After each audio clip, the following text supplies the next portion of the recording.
안녕하세요. 안녕하세요. 안녕하세요. 네, 다들 잘 지내셨습니까? 네. 네. 네, 네, 하라자매님 한국에서도 접속하셨네요. 한국 역시. 칼국수구나. 네, 한국에서 우리 또 글로벌한 말씀함이 되고 있습니다. 지난번에도 한국에서 지원자매가 접속을 하고, 그래서 전 세계적으로 또 글로벌하게 저희가 모임을 했는데, 오늘도 하라자매님이 한국에서 접속을 하셔서 글로벌한 모임을 하게 되었습니다. 네, 우리 기도하고 제가 시작하겠습니다. 사랑과 은혜의 하나님, 저희가 이렇게 또 주님의 말씀을 사모해서 주일 아침에 이렇게 모여서 주님의 말씀을 나눕니다. 아버지 하나님 간절히 소망하니 당신의 말씀 우리에게 들려주시고 또한 성령으로 함께 해주셔서 그 말씀에 집중하게 하시고 또 깨닫고 믿고 순종하며 나갈 수 있도록 아버지 역사해 주옵소서. 감사합니다. 예수님의 이름으로 기도드렸습니다. 아멘. 음, 저희가 지난 시간에 그 믿음에 대해서 좀 개괄적으로 살펴봤는데 너무 중요한 내용이기 때문에 저희가 한번 숙제 검사를 하고 넘어가도록 하겠습니다. 지난 시간에 이거를 좀 머릿속에 기억해달라 이런 제가 말씀을 드렸는데요. 네, 한번 정리를 하고 넘어가도록 하겠습니다. 자, 믿음.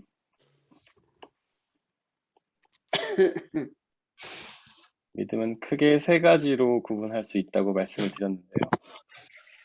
무엇일까요? 세 가지가?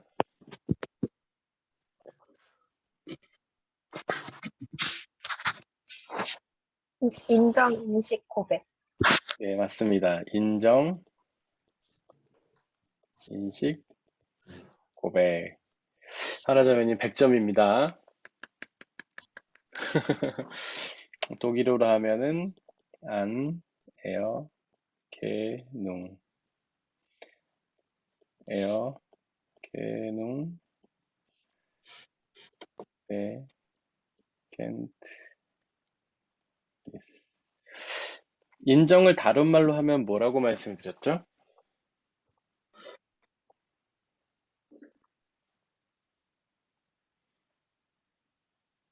회개, 맞습니다. 회개. 회개는 헬라어로 뭘까요? 메타노이아. 맞습니다. 메타노이아.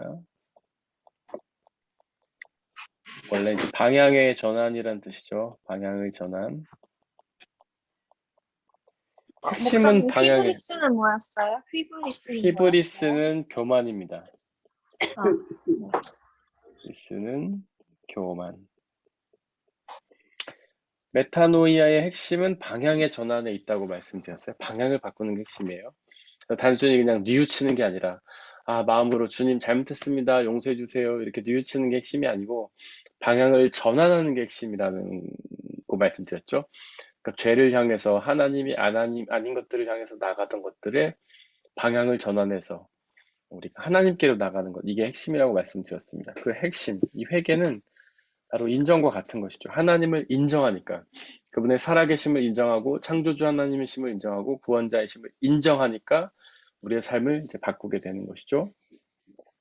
이 바꿈을 통해서 뭐가 일어나면 나를 죽이는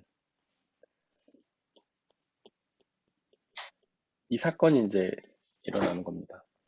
그동안 나만을 위해서 또 나만을 의지하면서 나만을 믿고 살아오던 삶에서 그 나를 이제 완전히 죽이고 하나님을 인정하고 나가는 삶이 있다는 것이죠. 자, 인식은 알미인데 그것은 하나님을 알아가는 것이죠. 이 그노시스라고도 하고 기노스코라고도 한다고 그랬죠. 기노스코는 동사고 그노시스는 이제 명사인데 이 알미 6가지가 있죠. 이게 뭘까요?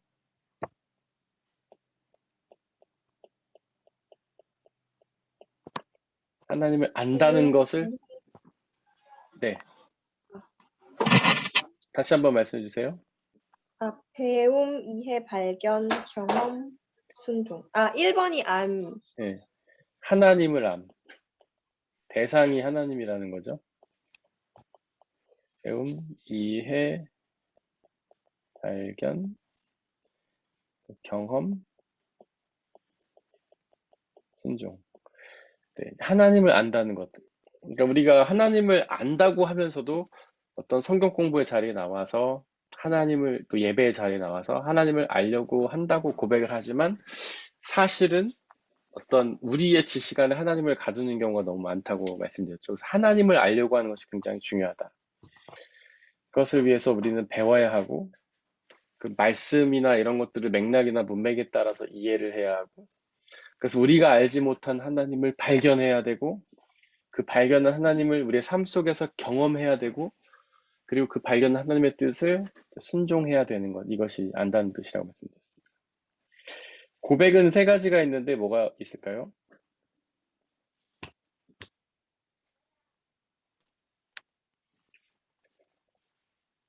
자기 고백? 네, 자기 고백. 복음 내가 증거. 네, 복음 증거. 네, 어디선가 하울링이 나고 있습니다. 혹시 제가 지금 네, 지금 잘못돼가지고 아, 이제 됐죠? 아니요. 지금 권사님이 두 개가 아이디가 예, 두 예, 개를 예. 사용하세요? 네, 이게 네, 회의 나가게 하고 네. 이게 탭이 안 돼가지고 핸드폰으로 아, 지금 다시 탭이 돼서 이제 이거 가난을 껐습니다. 네, 죄송합니다. 이제 아닙니다, 아닙니다. 이제 하울링 나지 않습니다. 예. 복음 증거, 그 다음에 세 번째가 뭘까요? 기도. 기도, 맞습니다. 그 자기 고백은 자기 입으로 자기의 믿음을 이제 고백하는 것이죠. 왜냐하면은 믿음이라는 것은 마음에서 믿어서, 그러니까 로마서 10장 10절이 말하는 것처럼 마음으로 믿어서 의에 이르고 입으로 고백해서 구원에 이르게 되기 때문에 이거는 뭐 영과 혼에 관련된 거 말씀드렸죠. 그래서 우리의 의지가 그 안에 들어가야 믿음이 되기 때문에 우리의 혼, 의지는 이제 계획과 입술의 고백과 행동으로 옮기는 것으로서 우리의 그 의지가 나오기 때문에 이런 자기 고백이 그 믿음이 된다라고 말씀드렸고 복음 증거는 이제 타인에 대한 증거죠. 그래서 우리가 믿고 있는 그 하나님에 대해서 다른 사람에게 증거하는 것이 믿음이다. 이 복음 증거는 억지로 하는 게 아니라 그냥 자연스럽게 되는 현상이라고 말씀을 드렸어요. 우리가 너무나 좋은 것을 경험하면 막 소개해주고 싶어서 안달이 나잖아요. 어떤 공연을 봤는데 너무 좋다. 이거 꼭 봐라. 너무 재밌다. 뭐 어떤 영화를 봤는데 너무 재밌었다. 꼭 봐라. 하는 것처럼. 어떤 맛있는 음식을 먹었는데 너무 맛있다. 이거 꼭 먹어라. 이렇게 하는 것처럼. 그리고 테니스를 쳐보니 너무 재밌다. 꼭 쳐봐라. 하는 것처럼. 하나님을 믿는 그 경험이, 하나님 아는 경험이 너무 좋으니까 다른 사람들에게 증언하게 되는 것이라고 말씀드렸습니다. 그리고 기도는 하나님과 나 사이의 어떤 고백이죠. 하나님을 믿으니까 그 대상에게 기도를 하게 되는 겁니다. 그래서 이것들이 믿음이라고 말씀드렸어요. 그래서 이제 믿음을 좀, 목사님, 저기 네, 잠깐 자기 고백은 네, 자기 자신을 하는 증거였고 네, 2번은 타인에 대한 거고 3번은 네. 기도는 하나님이랑 나인 거예요. 그렇죠. 하나님에게 고백하는 거죠. 하나님과 나 사이에. 네. 네. 그래서 사실 뭐 자기 고백이라는 게 연결돼 있기도 합니다. 이 두 개가 다. 어떤 나의 믿음에 대한 고백을 스스로에게 하면서도 남에게 증거할 수도 있고, 뭐 하나님과 나눌 수도 있고 하기 때문에 이걸 뭐 딱 구분하기는 어렵고, 이 세 가지가 다 연결이 된다. 어쨌든 우리의 입으로 고백하는 고백이 굉장히 중요하다. 우리가 믿는다고 하면서도 고백하지 않고 그냥 담고 있으면은 부족하다 그것으로는 우리의 믿음이 고백되어져야만 한다라는 것이죠. 이 복음 증거 같은 경우에 뭐 기도나 복음 증거 같은 게 굉장히 성경이 많이 강조를 하고 있죠. 하나님과 함께 어떤 기도를 통해서 기도는 뭐 영적인 호흡이다 이렇게 하면서 사람이 호흡을 멈추면 죽는 것처럼 하나님과의 기도를 멈추면 우리 영혼이 이제 사망을 하게 된다 이런 것이죠. 그리고 복음 증거 같은 경우에는 예수님이 굉장히 강조하셨죠. 너희는 가서 모든 민족을 제자로 삼아 아버지와 아들과 성령의 이름으로 세례를 주고 내가 가르쳐 지킨 모든 것을 내가 가르친 모든 것을 지키게 하라 이렇게 말씀하시면서 복음 증거를 굉장히 강조하셨죠. 그래서 이런 것들이 이제 우리에게 다 믿음으로서 굉장히 필요한 것이죠. 믿는 사람들은 이런 것들이 필요하다 이렇게 정리했습니다. 근데 잘 기억해 주셔서 감사드리고요. 그래서 지난 시간에는 이제 믿음의 대상에 대해서 이야기를 했었고, 그래서 우리의 믿음의 대상은 우리 살아계신 하나님의 아들 예수 그리스도다라고 얘기를 했습니다. 그래서 그리스도라는 것은 구원자. 그래서 예수님을 단지 기적행위자나 내 삶에 어떤 능력을 주시는 분이 아니라 구원자로 믿어야 한다는 것에 대해서 얘기를 했고요. 그리고 그분을 하나님의 아들로 믿어야 되는데 하나님의 아들이라는 것은 육신을 입으신 하나님이다 이런 뜻이라고 말씀드렸죠. 그래서 예수님을 하나님으로 믿는 것이 중요하다. 뭐 그분을 당시에 이스라엘 사람들은 왕으로 고백했죠. 그래서 그분 예루살렘 성에 들어오실 때 호산나 호산나 우리를 구원해 주세요 하면서 그분을 왕으로 삼으려 했지만 그것이 아니라 그분은 우리의 구원자시며 그분은 하나님이시다라는 사실을 고백하는 것이 중요하다고 말씀드렸습니다. 우리는 믿음의 예수님 다 믿는 거 아니에요? 왜 예수님만 믿어요? 삼위일체를 다 믿는 거 아니에요? 믿음의 대상은 예수님, 왜 그리스도만이에요? 그러니까 믿음의 대상을 그리스도라고 하는 이유는 뭐냐면 우리가 삼위일체 하나님을 다 믿는 게 맞죠. 그래서 예수님을 믿는다라는 표현 속에 어쨌든 삼위일체 하나님을 다 믿는다라는 고백이 있는 건 맞아요. 이제 하나님이 삼위일체 하나님이 한 분이시지만 그 하나님 세 분이 역할이 다르거든요. 성부 하나님의 역할, 그다음에 성자 예수님의 역할, 성령 하나님의 역할이 달라요. 성부 하나님의 역할은 뭐였을까요? 어떤 역할을 구원 하셨을까요? 계획, 창조. 네, 맞아요. 창조와 구원 계획을 하셨죠. 그리고 예수님, 성자 예수님의 역할은 무엇이었을까요? 화해주. 네, 화해주. 화해주인데 이것을 좀 풀어 얘기하면 하나님의 구원 계획을 실행하신 분이시죠. 그리고 성령 하나님의 역할은 뭐였을까요? 구속주. 네, 구속주. 그 예수님이 이루신 구원을 우리 안에서 이루어 가시는 분인 거죠. 그래서 사실은 하나님의 구원을, 우리를 구원하실 계획을 실행하신 분은 예수님이에요. 그래서 우리가 예수 그리스도를 믿는다라고 표현을 하는 거죠. 구원의 계획을 실제로 실행하신 분이시니까 그분을 믿는다는 거예요. 그 고백은 두 가지를 다 의미해요. 삼위일체 하나님이시니까 하나님을 믿는다는 고백이기도 하고 또한 실제로 십자가 위에서 하나님이 계획하신 구원 계획을 이루신 분이기 때문에 그분을 믿는다라는 이제 표현도 되는 것이죠. 근데 저희가 앞으로 믿음의 내용에 대해서 이야기를 할 거지만 이제 우리가 하나님을 믿는다, 예수님을 믿는다, 성령님을 믿는다 이 표현이 같은 뜻이면서도 미묘한 차이가 있습니다. 그래서 하나님을 믿는다라고 얘기하면 그분이 창조주 하나님이심을 믿는 것이고 구원의 계획자 하나님을 믿는 것이란 어떤 약간 그 특정한 믿음의 부분이 들어가는 거예요. 성령 하나님을 믿는다 그러면 그분이 우리 안에서 역사하시면서 하나님을 알리시고 하나님의 구원을 이루어 가시는 분이다라고 믿는 약간 특정한 그 믿음이 들어가는 거죠. 그래서 예수님을 믿는다는 것은 그분이 이루신 사역, 십자가 위에서 죽으시고 부활하신 그 특정한 사건을 믿는다.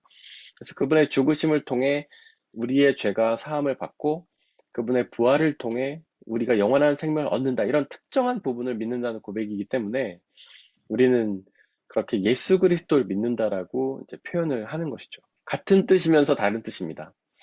조금 복잡한 내용이긴 했는데 어떻게 전달이 좀 되었나요?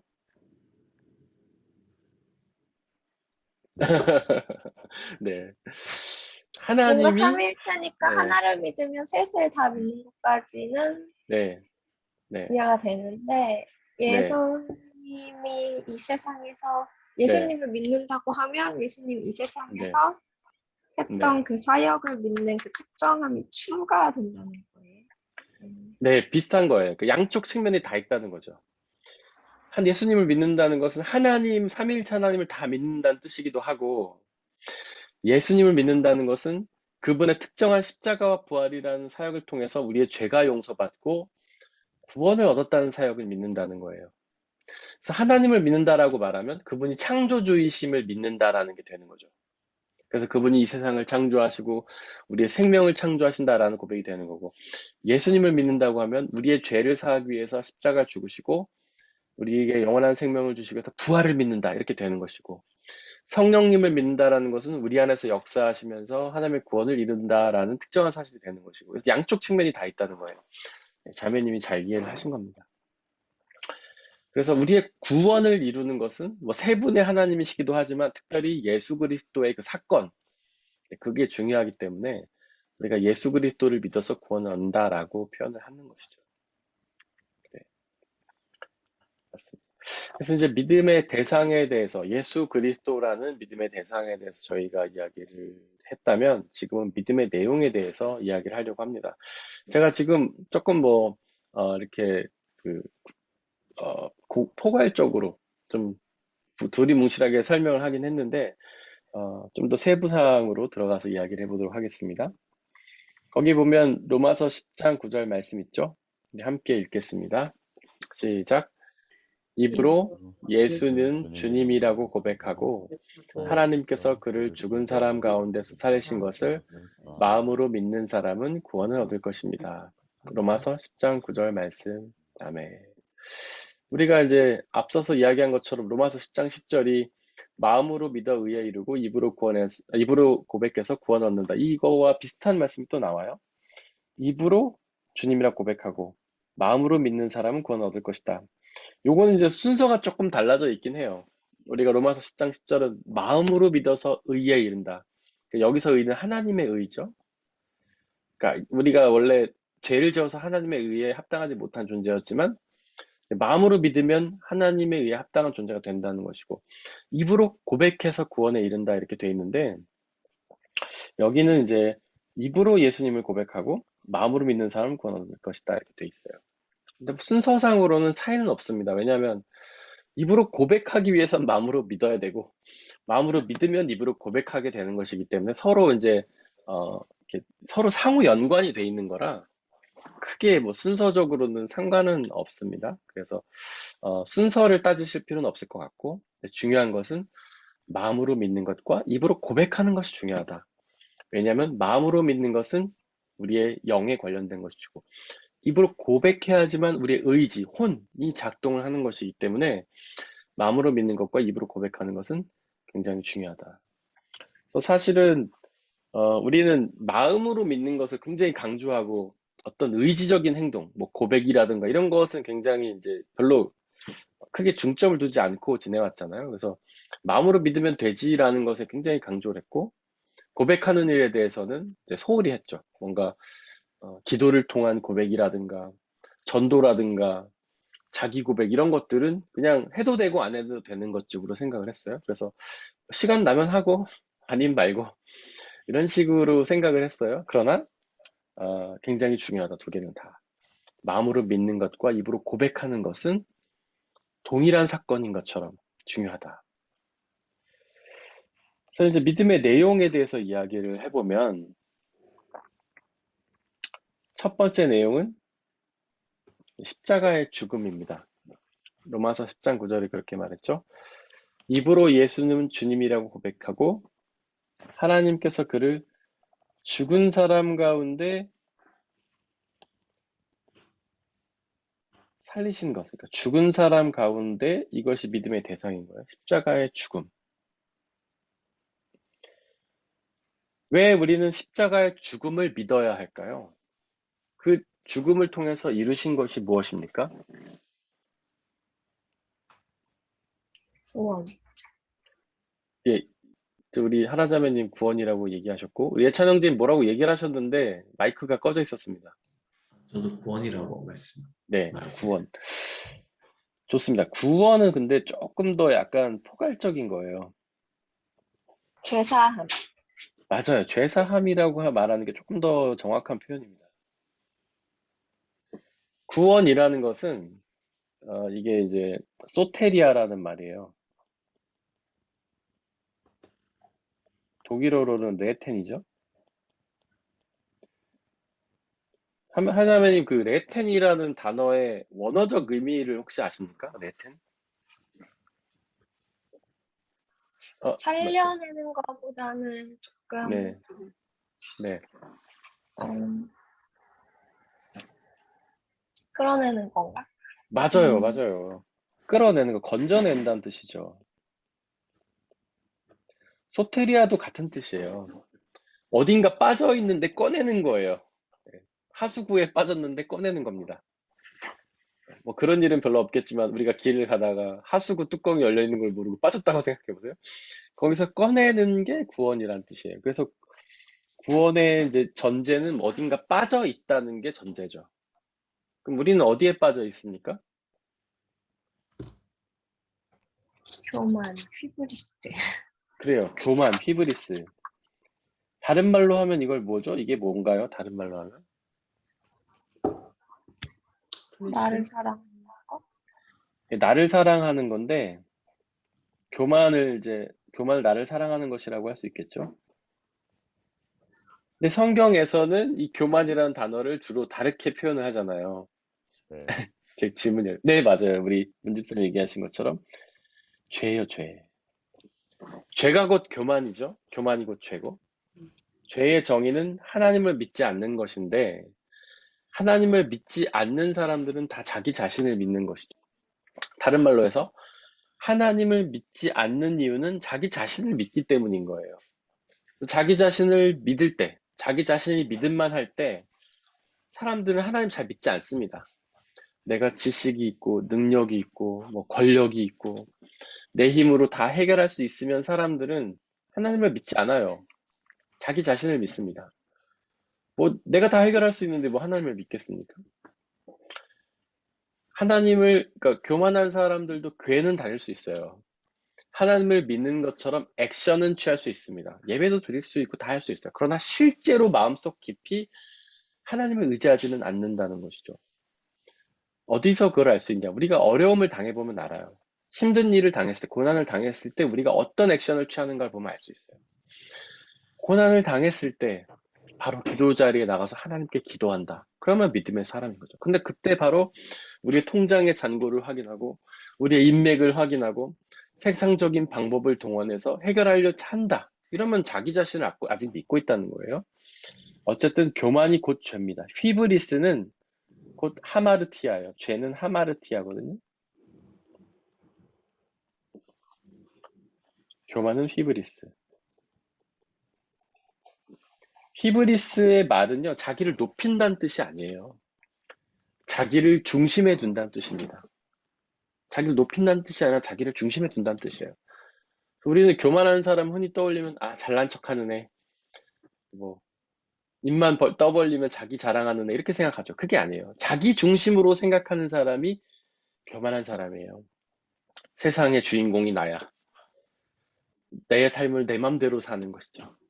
내 기쁨과 내 즐거움과 내 행복을 누리기 위해서만 사는 것. 그게 교만인 거예요. 나르시스죠. 나르시시즘. 그래서 자기를 높이는 태도도 교만이지만 자기를 낮추는 태도도 교만이에요. 내가 이것을 해냈어. 내가 잘할 수 있어. 내가 다 할 수 있어. 이런 것도 교만이지만 내가 망쳤어. 내가 하나님의 일을 그르쳤어. 나는 몹쓸 사람이 하는 것도 교만이에요. 우리는요, 하나님을 조금이라도 높일 수 있는 존재가 아닙니다. 우리는 그저 그분의 높아지심을 노래할 수 있을 뿐이지, 고백할 수 있을 뿐이지, 그분을 높일 수 있는 존재가 아니에요. 그분이 낮아져 있는데 내가 높인다고 해서 그분이 높아지는 게 아닙니다. 그냥 높아져 있는 그분을 높이는 것 뿐이에요. 우리는 그분을 낮출 수 있는 존재도 아니에요. 우리가 뭔가 실수하고 잘못했다고 해서 하나님의 영광을 가릴 수 없습니다. 하나님은 우리의 보다 훨씬 더 큰 존재예요. 여러분들 하늘에 태양이 떠 있는데 파리가 날아다닌다고 해서 하늘이 어두워집니까? 아니에요. 전혀 아무런 영향도 끼치지 않아요. 파리 한 마리는 태양을 전혀 가릴 수 없어요. 우리는 하나님의 영광을 가릴 수 있는 존재가 아닙니다.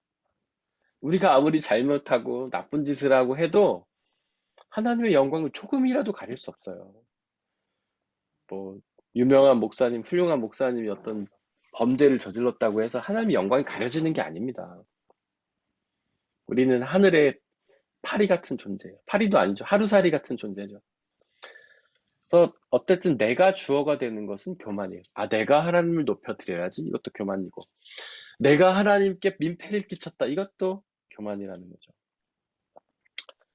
죄, 하마르티아라는 말의 원어적 의미는요. 화살이 관역을 빗나갔다 이런 뜻이에요. 우리나라 양궁 잘하잖아요. 화살 쏘면 어디 맞춰야 됩니까?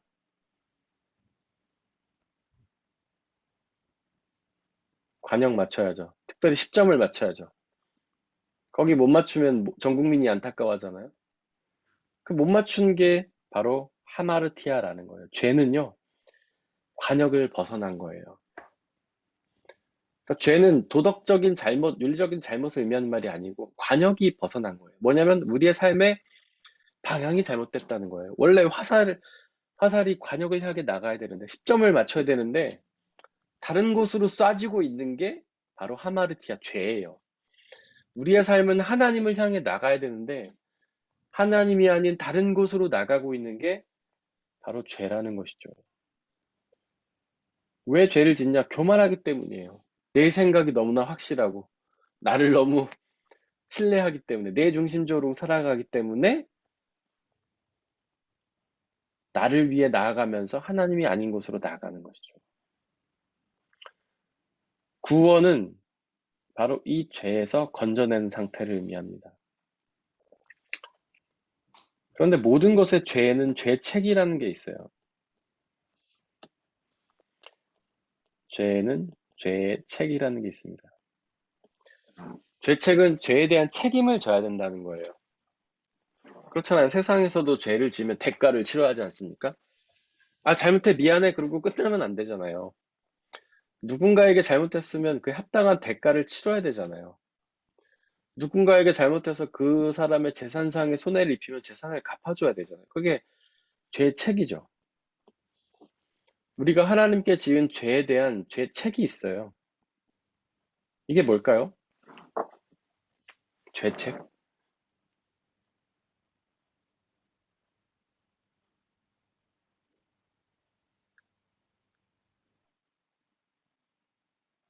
죽음?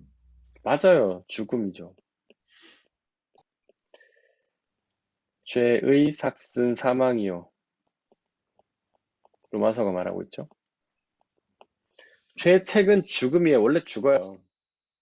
그게 하나님이 만드신 법입니다.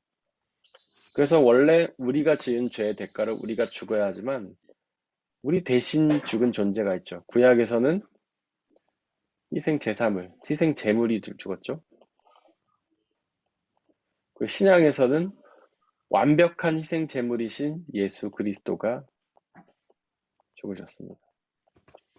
구약의 희생 제물은 불완전하죠. 그 죄를 죽여도 우리의 죄를 완전히 감당하지 못합니다. 그래서 완벽한 희생 제물이신 예수 그리스도, 그분이 우리를 대신해 죽으심으로 우리 죄를 용서하신 거죠. 이분이 완벽한 희생 제물이신 이유는 사람이면서 하나님이기 때문에. 그래서 예수님의 십자가의 죽음은 우리의 죄를 사하는 죄사함의 죽으심입니다.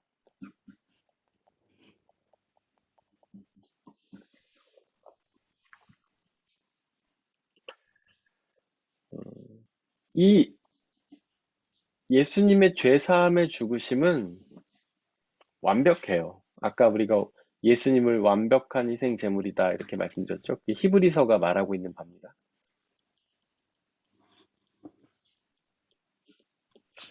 이분은 완벽하기 때문에 우리의 과거의 죄, 현재의 죄, 미래의 죄, 그것을 다 용서하시는 거예요. 단번에. 예수 그리스도께서 2000년 전에 십자가에서 단 한 번 죽으셨지만 그 희생 제물은 완벽하기 때문에 과거의 모든 죄를 다 용서하고 현재의 우리의 모든 죄를 용서하고 미래의 모든 죄를 다 용서하는 거예요. 예수 그리스도를 믿기만 하면 우리의 모든 죄를 다 용서함을 받는 겁니다. 그 하나님이 욥에게 이제 완벽한 흠없는 의인이라고 얘기를 하셨는데 그 이유는 그가 희생 제사를 늘 드렸기 때문이죠. 근데 그 고백, 흠없는 의인이라는 고백,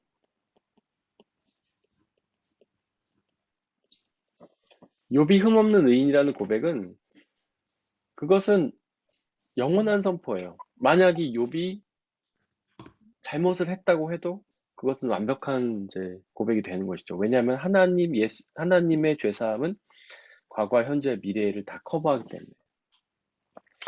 우리가 만약에 예수님을 믿었어요. 그래서 죄사함을 받았죠. 과거 죄사함을. 그러다가 언젠가 또 범죄할 수도 있잖아요. 그럼 회개하면 우리의 죄는 또 사라지는 겁니다. 왜냐하면 예수 그리스도는 완벽한 희생 제물이기 때문에 과거의 죄, 현재의 죄, 미래의 죄까지 다 용서해 주시기 때문에 그런 것이죠. 그래서 우리는 죄에 대한 어떤 죄책감에서 벗어나야 돼요. 히브리서 10장 22절을 그런 말씀을 하고 있죠. 우리는 마음에다가 예수의 피를 뿌려서 죄책감에서 벗어나라. 그러니까 성경에 죄책감에서 벗어난 말이 있어요. 히브리서 10장 22절. 죄책감이라는 것은 우리가 죄를 용서받았는데도 지난 죄에 대해서 어떤 후회스러움을 느끼는 거잖아요. 잘못했다, 안타까움을 느끼는 거잖아요. 그것은 예수 그리스도의 십자가 사건을 부정해 버리는 게 되는 거예요. 예수님은 우리의 죄를 다 사하셨다고 하는데 지난날의 죄를 다시금 떠올리면서 우리의 죄를 생각하는 것은 예수 그리스도께서 십자가에서 이루신 그 십자가 사건을 인정하지 않는, 무시해버리는 게 되는 겁니다. 그래서 죄책감은 우리가 경계에 대해 굉장히 나쁜 감정인 거예요. 물론 회개하기 전에 드는 죄책감은 필요합니다. 뭔가 죄를 져서 하나님을 믿지 않는 죄를 졌을 때 죄책감이 우리의 죄를 깨닫게 하죠. 그러나 회개를 하면 그 죄책감은 떨쳐버려야 되는 거예요. 사탄은 계속해서 우리에게 죄책감을 들게 하면서 죄를 다시금 들추지만 우리는 그 예수 그리스도의 십자가 사건을 믿고 죄책감에서 벗어나야 하는 겁니다.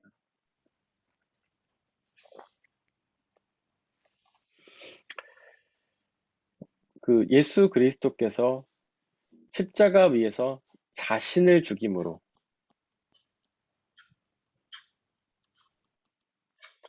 우리의 죄를 용서하셨다는 사건은 굉장히 의미가 깊은 거예요. 중요한 사건이에요. 죄사함은요, 자신을 죽이는 거예요. 죄사함은 자신을 죽이는 거예요. 아까 우리가 앞서서 얘기했지만 죄는 곧 뭐였습니까?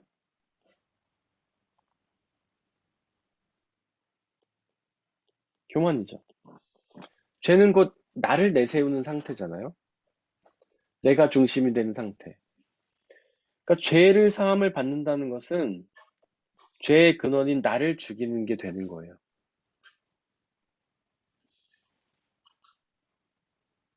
그래서 우리가 예수 그리스도를 믿고 죄 사함을 받았다는 것은 그냥 어떤 감정적인 동의가 아니에요.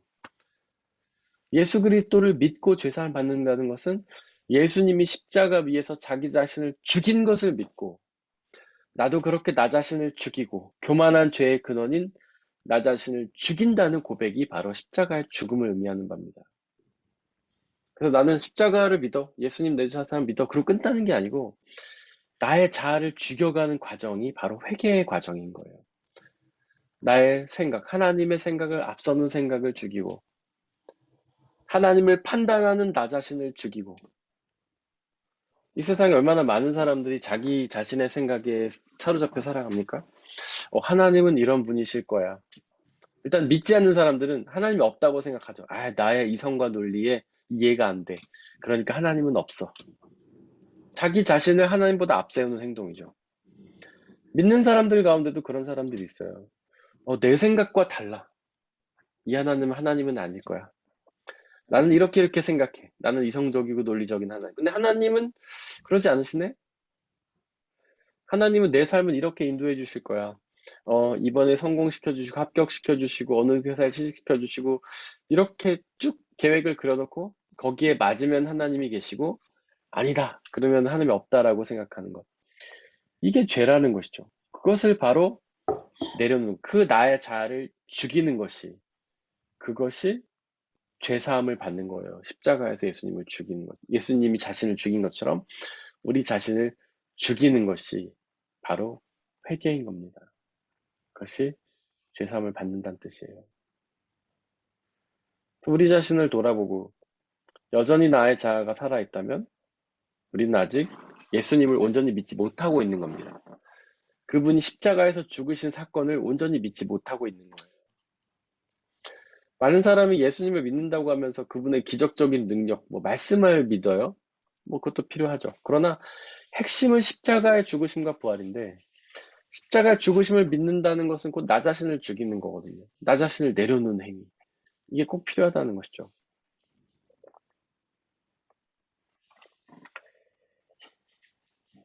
그리고 죽음이라는 사건은 여러분들 어떻게 생각하세요? 죽음이 어떤 사건입니까? 여러분들에게 부정적인 사건이에요? 긍정적인 사건이에요? 막 기대되는 사건입니까? 아니면 가능한 피하고 싶은 생각입니까? 사건입니까? 피하고 싶죠. 피하고 싶죠. 솔직한 우리의 마음이에요. 모든 사람들은 이 죽음을 피하는 방식으로 살아갑니다. 실존주의 철학자 키에르 케고르가 말했죠. 모든 사람들이 불안을 느껴요. 정도가 다를 뿐이지. 모든 사람들이 불안합니다. 어떤 사람들은 불안을 많이 느끼고 어떤 사람들은 불안을 조금 느껴요. 하지만 모든 사람들이 불안을 느낀다는 점은 똑같습니다. 왜냐하면 그 근원에 죽음이 있기 때문이에요. 그 얘기는 뭐냐면 사람들은 어쨌든 그 불안을 해소하는 방식으로 살아가는데 죽음의 불안을 해소하는 방식으로 모든 사람들이 살아간다는 거예요. 그래서 먹고 마시는 것 집중하는 이유도 굶어 죽는 것을 피하기 위해서. 돈은 버는 일에 집중하는 이유도 돈이 없어서 굶어 죽을까봐 그 두려움에서 피하기 위해 하는 것. 그다음에 어떤 취미를 가지고 여행을 하고 즐거움을 누리고 오락을 하고 이런 모든 것들이 조금이나마 그 죽음의 두려움에서 벗어나기 위한 행동이라는 것이죠. 그래서 인간의 모든 행동의 근원에는 죽음을 피하려는 불안에서 시작이 된다라고 실존주의 철학자 키에르케고르가 말했습니다. 그런데 이 죽음의 문제를 극복하기 위해서 가장 필요한 것은 그런 게 아니라는 거죠. 아무리 먹고 마셔도 언젠가는 죽게 된다는 것이죠. 아무리 높이 올라가서 돈을 많이 쌓아도 그래도 죽게 된다는 거예요. 아무리 죽음을 잊어버리려고 오락이나 즐거움이나 취미 향락에 빠져도 그래도 죽게 된다는 거예요. 이 죽음의 문제를 해결할 수 있는 방법은 딱 한 가지인데 그게 무엇입니까? 네, 우리 하라자매님 입모양을 보니까 구원이라고 말씀하신 것 같은데 맞죠? 네. 좀 더 정확히 말하면 네. 부활이에요, 부활. 부활. 구원, 아까 제가 구원은 포괄적인 거라고 말씀드렸는데, 일단 죄에서 사함도 구원을 의미하는 것이고, 부활도 구원을 의미하는 거예요. 그럼 구원은 두 가지 사건을 다 의미하는 거예요. 죄 사함과 부활. 부활. 우리가 죽음을 극복할 수 있는 유일한 사건은 부활이에요. 예수님이 그것을 십자가 위에서 이루셨습니다. 부활. 부활의 첫 열매죠, 예수님은. 부활의 첫 열매라는 것은 예수님이 가장 먼저 부활하셨다는 거예요. 그분을 믿는 사람들은 똑같이 예수님처럼 부활하게 된다는 겁니다. 예수님이 죽으셨지만 부활한 것처럼 우리 모두는 죽겠지만 우리도 예수님처럼 부활하게 된다는 것이죠. 바로 이 부활을 믿는 것만이 죽음의 불안에서 극복을 하게 되는 거예요. 그래서 이 부활을 믿는 사람들은 더 이상 죽음에 대한 불안을 해소하는 방식으로 살아가지 않는다는 거죠. 부활을 믿는 사람은 더 이상 먹고 마시는 일에 집중하지 않는다는 겁니다. 부활을 믿는 사람은 더 이상 돈을 쌓아두고 권력을 쌓아두는 일에 집중하지 않는다는 거예요. 부활을 믿는 사람은 더 이상 세상의 오락이나 취미에 몰입되지 않는다는 거예요.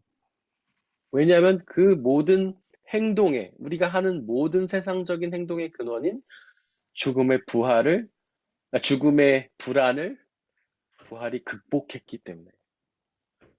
그래서 부활을 믿는 사람들은 다른 방식으로 살아가게 되는 것이죠. 바로 하나님의 뜻을 이루는 방식. 바로 이게 회개예요. 이게 회개. 이게 진짜 회개입니다. 죄를 뉘우치고 마는 게 아니라 그동안 죽음을 피하려는 방식으로만 살아오던 삶을 이제는 부활을 믿고 하나님의 뜻을 기대하는 삶을 살아가는 것. 하나님의 뜻을 이루어가는 삶을 사는 것. 이게 진정한 회개라는 것이죠. 이렇게 죽음은 부활로 가는 하나의 과정이기 때문에, 통각 의례이기 때문에 이제 부활을 믿는 사람들에게는 더 이상 죽음이 두려움과 기피의 대상이 아니라 오히려 기대하고 소망하는 대상이 된다는 거예요. 부활을 진짜 믿는 사람은 죽음을 기다리게 된다는 거죠. 왜냐하면 죽음을 거쳐야 부활을 하니까.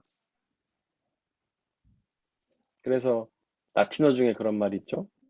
메멘토 모리.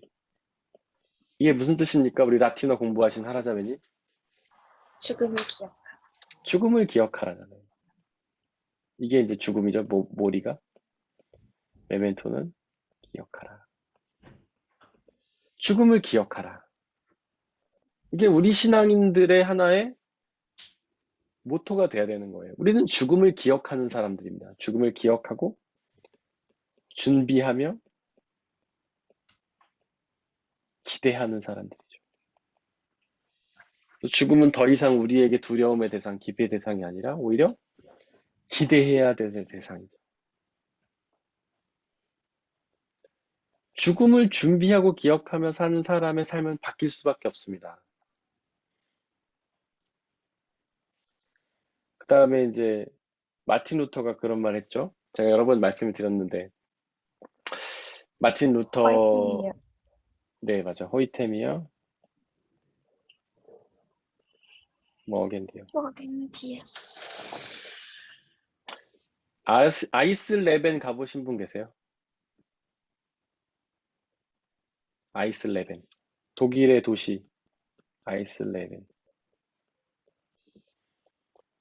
아이슬레벤은 루터가 태어나고 돌아가신 집이죠. 여기서 태어나고 세례받고 죽음을 맞이한 곳이 아이슬레벤입니다. 이름이 아주 의미심장하죠.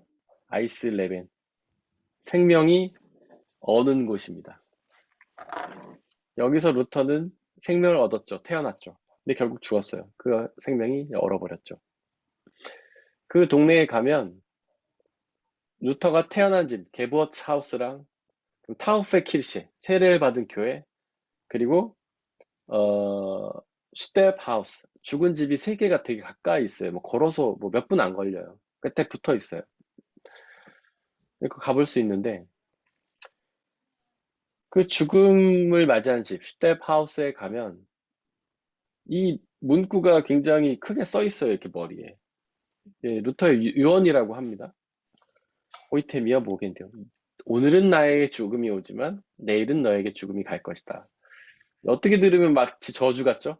야, 나만 죽냐? 너도 죽을 거야. 너 조심해. 이런 저주같이 들리는데 그런 뜻이 아니고 기억하라는 거죠. 루터인다. 루터가 당시 얼마나 대단한 사람이었습니까? 그 종교 개혁을 일으키고 종교 개혁이라는 것 자체가 그 서양사에서 굉장히 중요한 사건이잖아요. 그냥 어떤 교회를 개혁시킨 게 뿐만 아니라 당시에는 교회와 정치, 사회가 굉장히 연결이 되어 있었기 때문에 종교 개혁을 일으킨다는 것은 사회를 변혁시키는 일이에요. 교회가 모든 권력을 갖고 있던 사회에서 이제는 사람들이 권력을 갖고 있는 세상을 만든 것이죠. 물론 이제 루터 혼자 만들었다기보다는 세상적인 어떤 패러다임이 흐름이 그렇게 바뀌어간 것도 있겠지만 그렇게 이대한 사람이었다는 거예요. 그래서 루터가 당시 인기가 되게 많았다고 합니다. 어딜 가나 사람들이 나와갖고 막 환호성을 치면서 막 루터를 박수치고 막 그랬다고 해요. 그 교황청에 있는 권력자들은 루터를 죽이고 싶어 했지만 그렇지 않았다고요. 그래서 루터가 그 1517년에 종교개혁을 일으켰는데 1521년에 이제 우리 그 교회에서도 가까운 곳에 있는 마부르기 아니죠.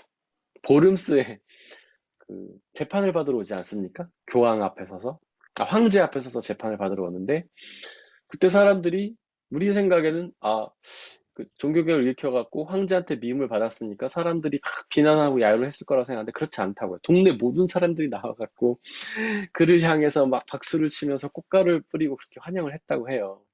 왜냐하면 서민들의 삶을 그동안 괴롭혔던 그런 교회 권력에 대해서 대항했던 사람이니까. 근데 그런 사람들이 죽을 때 사람들에게 충격이 얼마나 컸겠어요. 그러나 루터는 이렇게 말한 것이죠. 야, 나만 죽는 게 아니라 너희도 죽어. 그러니까 죽음을 기억하고 준비하며 기대해라. 여러분들 우리가 날마다 이것만 기억해도 우리의 삶이 달라져요. 우리가 아침에 일어나서 호이템이여 모겐디여 메멘토 모리 이것만 생각해도 우리의 삶이 달라져요.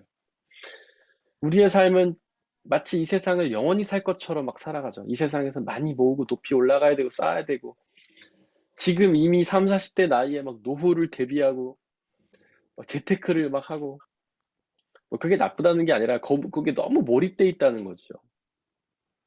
그래서 사람들 직업을 고를 때도 노후 대비가 되는 거 고르잖아요. 한국에서 지금 직업 1위가 아이돌인가요? 어쨌든 크리에이터. 크리에이터? 유튜버? 네. 예. 아니 근데 그건 이제 약간 어린애들 이야기인 것 같고 대학생들 보면 대부분 물어보면 다 꿈이 공무원이에요. 공무원. 행정 공무원 아니면 경찰 공무원 아니면 뭐 철밥통 노후 보장되는 거. 아니 그게 20, 30대가 꿈꾸기엔 너무 먼 미래 아닙니까? 우리가 60대, 70대를 살 수 있을지 없을지도 아직 모르고 예수님 오실지도 모르고 지구가 멸망할지도 모르는데 너무 먼 미래를 우리는 생각하고 준비한단 말이죠. 그러니까 우리는 늘 이 세상의 삶이 영원히 지속될 것처럼 준비하고 산다는 거예요. 근데 주님 곧 오십니다, 여러분들. 우리가 주님께 갈 수도 있어요. 그래서 우리는 날마다 죽음을 기억하며 살아야 되는 거예요. 그래서 우리가 죽음을 기억하면서 우리의 삶이 바뀝니다. 우리의 꿈이 바뀌어요. 이제 더 이상 나는 공무원이 될 거야 이런 게 아니라 그래 지금 이 순간 하나님께 영광 돌릴 수 있는 일을 내가 하자. 이런 삶으로 우리가 바뀐다는 거죠. 물론 이제 죽음을 기억하는 게 부정적인 효과를 낳을 수도 있어요. 옛날에 히피들처럼 그냥 거지처럼 살면서 마약이나 하고 이럴 수도 있겠죠. 세상을 다 자포자기하고. 근데 기독교가 말하는 건 그런 건 아닙니다. 죽음을 기억하되 삶을 포기하고 뭐 그렇게 노숙자처럼 살라는 게 아니라 죽음을 기억하고 내 뜻이 아니라 하나님의 뜻을 이뤄가며 살라는 거예요. 바로 오늘 이 순간 하나님의 뜻을 이뤄가며 살라는 거죠. 우리는 그런 기도 많이 드리잖아요. 하나님, 제가 지금 좀 바쁘거든요. 저 지금 대학도 가야 되고 취업도 해야 되고 직장에 승진도 해야 되고 지금 조금 바쁜데 여유 생기면 하나님 일할게요. 이런 기도 많이 드리잖아요. 근데 그런 기도는 영원히 살 거라 생각하니까 이 세상에서 삶이 계속 지속될 거니라 착각하니까 나오는 기도인 거예요. 그러나 메멘토 모리, 죽음을 기억하면 우리는 그런 기도 드리지 않죠. 하나님 제가 오늘 하루를 살더라도 주님의 뜻 가운데서 주님의 마음에 합당한 삶을 살게 해주세요. 오늘 하루를 살더라도 주님의 기쁨이 되게 해주세요라고 하는 삶을 살게 된다는 것이죠. 그래서 죽음을 기억하는 것 굉장히 중요하다는 겁니다. 또 죽음과 관련해서 한 가지 더 이야기를 드리자면 우리가 죽음 이후에 어디로 갈까요? 여러분들 생각 어떻게 생각하십니까? 우리가 죽으면 어디로 갈까요? 심판받으러? 바로 심판받으러 가나요? 바로? 심판의 자리로 바로 거기, 갑니까? 거기, 어디서 기다린다면서요. 네, 어디서 기다리죠? 그걸 이제 죽은 자들의 세계라고 합니다. 선불. 네, 세계. 이거를 이제 권사님 말씀하신 것처럼 음부라고도 번역을 해요. 근데 음부라는 말이 사실은 이제 명확하게 표현을 해주진 못하는 거예요. 음부 그러면 어두운 곳이란 뜻이잖아요. 그러니까 원어의 의미, 원어는 이제 셰올 혹은 스월이라고도, 스월이나 셰올이라고도 있고, 이건 이제 히브리어고, 헬라어로는 이제 하데스라고 하는데, 이제 음부는 어두운 곳이라는 뜻인데, 이제 한국말 성경은 음부라고 번역을 했어요. 근데 이게 이제 번역이 조금 부족한 번역이에요. 죽은 자들의 세계라고 하는 게 정확한 번역입니다. 새 번역은 아마 죽은 자들의 세계라고 번역을 할 거예요. 제 기억이 맞다면. 죽으면 죽은 자들의 세계로 갑니다. 스올 혹은 뭐 셰올 혹은 하데스로 가요. 여기서 심판을 기다리는 거죠. 심판은 언제 있습니까? 마지막 네, 마지막 날이 어떤 날이죠? 재림. 맞아요. 예수님이 재림하시는 날. 혹시 재림을 헬라어로 뭐라고 하는지 기억하세요? 굉장히 유명한 말입니다. 여러분들 파루시아. 모두가 맞습니다. 파루시아. 우리 파루시아 성가대 단장님께서 대장님께서 맞춰주셨네요. 멋있어요. 파루시아 이렇게 말하면 멋있습니다.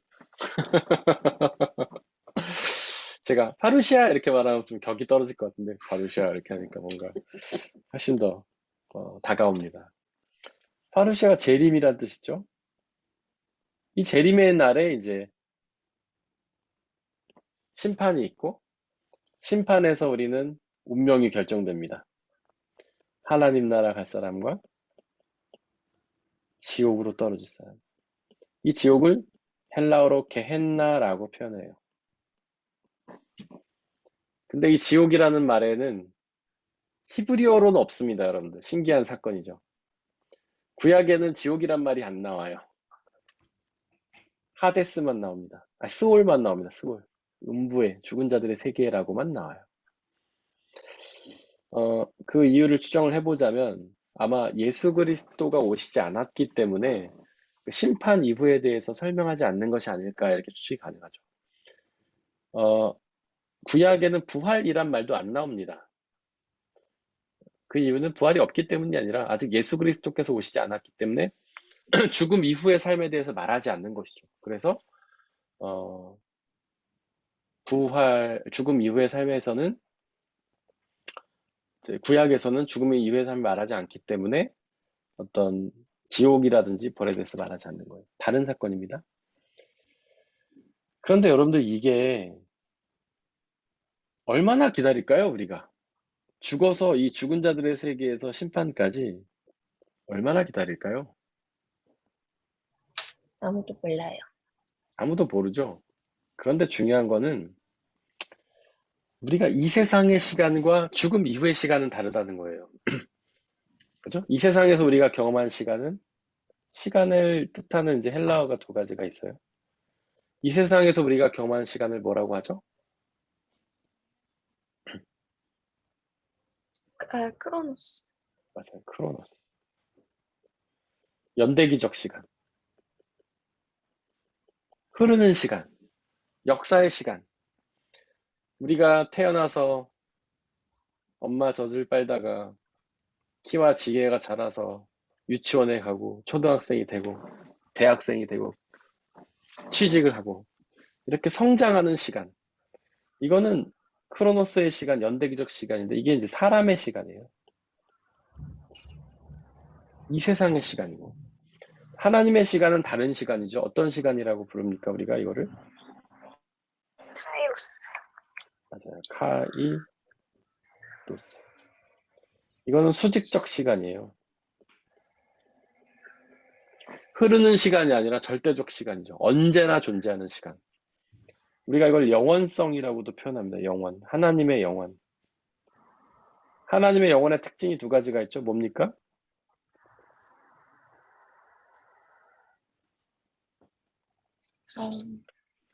뭐가 없잖아요. 뭐가 없어요. 시작과 끝이 없어요. 네, 시작과 끝이 없어요. 그리고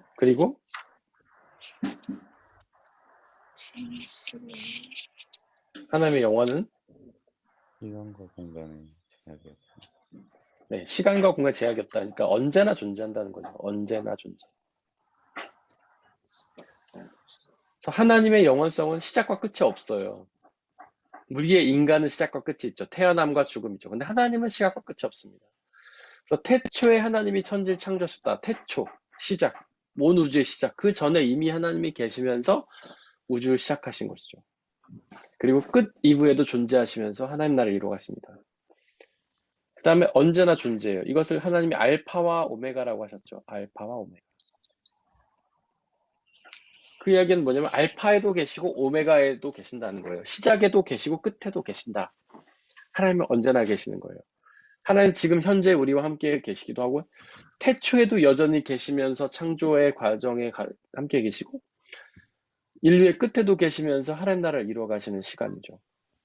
우리는 이 세상을 살 때는 사람의 시간에 영향을 받아요. 연대기적 시간. 그러나 죽음 이후로 들어가면 하나님의 시간 속으로 우리가 들어가는 겁니다. 그래서 죽은 자들의 세계를 우리가 들어가잖아요. 그때는 기다림이란 개념이 없는 거예요. 왜냐하면 시간이 흐르지 않기 때문에. 야, 1시간 뒤에 너는 심판이 있을 거야. 그게 아니라는 거죠. 그래서 죽은 이후에 바로 심판이 있다라는 뜻은 맞기도 하고 틀리기도 합니다. 죽음 이후에 너네는 심판을 기다려야 돼 라는 말이 맞기도 하고 틀리기도 해요. 이게 뭔 말인지 잘 모르겠죠. 여러분들 죽음 이후에 수직적 시간이니까 그런 거죠. 근데 여러분들 좀 더 쉽게 설명하면 죽으면 바울이 그걸 잔다고 표현해요. 잠이라고 표현해요. 우린 죽음을 자는 거예요. 심판이 있을 때까지 자요. 여러분들 자면 의식이 있어요? 아, 내가 몇 시간 잤구나 이걸 느낍니까? 그냥 눈 감고 뜨면 아침이잖아요. 좀 피로도가 더하고 덜하는 걸 가지고 내가 잘 잤나 못 잤나를 판단할 뿐이지 그냥 어젯밤에 눈 감고 자면은 일어나면 아침이에요. 우리가 그 잠의 시간을 느끼지는 못하잖아요. 아닌가요? 저만 그런가요? 혹시 잠을 느끼는 분도 계십니까? 그런 거라는 거죠. 우리가 죽음 이후에, 이제 죽음을 이후면 우리는 자는 것처럼 그냥 바로 심판을 느끼게 되는 거예요. 그래서 죽음 이후에 바로 심판을 받는다는 말은 맞기도 하고 틀리기도 하는 겁니다. 우리가 자기 때문에. 그래서 재림은요, 죽음과 저는 비슷한 사건이다 이렇게 생각합니다. 우리가 예수님 재림하시는 날에 심판이 있다 이렇게 표현하잖아요. 재림은 예수님이 우리에게 오시는 사건이죠. 죽음은 우리가 예수님께 가는 사건이에요. 어쨌든 만나게 돼 있어요. 재림은 주님이 우리에게 오시는 사건, 죽음은 예수님께 가는 사건. 만남에 의해서 심판이 일어나는 거죠. 그래서 초대교회 사랑도들 보면 이제 그 초대교회가 시작되고 얼마 되지 않은 그 사건에 기록된 책들 보면 별로 이제 예수님의 십자가의 죽으심과 부활에 대해 강조하지만 좀 시간이 흘러서 기록된 책들, 뭐 데살로니가 전후서 같은 책들 보면 굉장히 재림에 대해서 많이 얘기해요.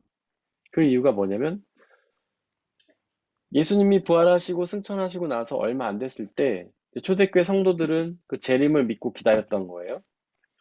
그래서 그들은 막 재산도 교회에다 다 바치고 그렇게 살았어요. 왜냐하면 예수님 곧 재림하실 건데 돈이 무슨 필요가 있냐 이렇게 생각을 한 거죠. 그래서 막 같이 모여 살기도 하고 막 그랬던 거예요. 근데 시간이 흐르면서 재림이 이루어지지 않는 거예요. 오지 않는 거예요. 예수님이 곧 오신다 약속하셔서 사람들은 야, 며칠 안에 오실 거다 이렇게 생각하고 살았는데 시간이 뭐 30년이 흘러도 40년이 흘러도 재림이 오지 않는 거예요. 그래서 예수님의 재림을 의심하면서 신앙을 잃는 사람들이 생기기 시작했어요. 그래서 바울은 그것을 경계하면서 야, 예수님 곧 오실 거야. 그런 이야기를 막 하거든요. 근데 요즘 저는 우리의 신앙의 가장 위기 중에 하나는 이 재림 신앙이 없다는 것이라고 저는 생각합니다. 많은 신앙인들이 재림을 소망하지 않은 채 신앙생활을 하고 있어요. 예수님이 안 오실 것처럼 생각하고 신앙생활을 해요.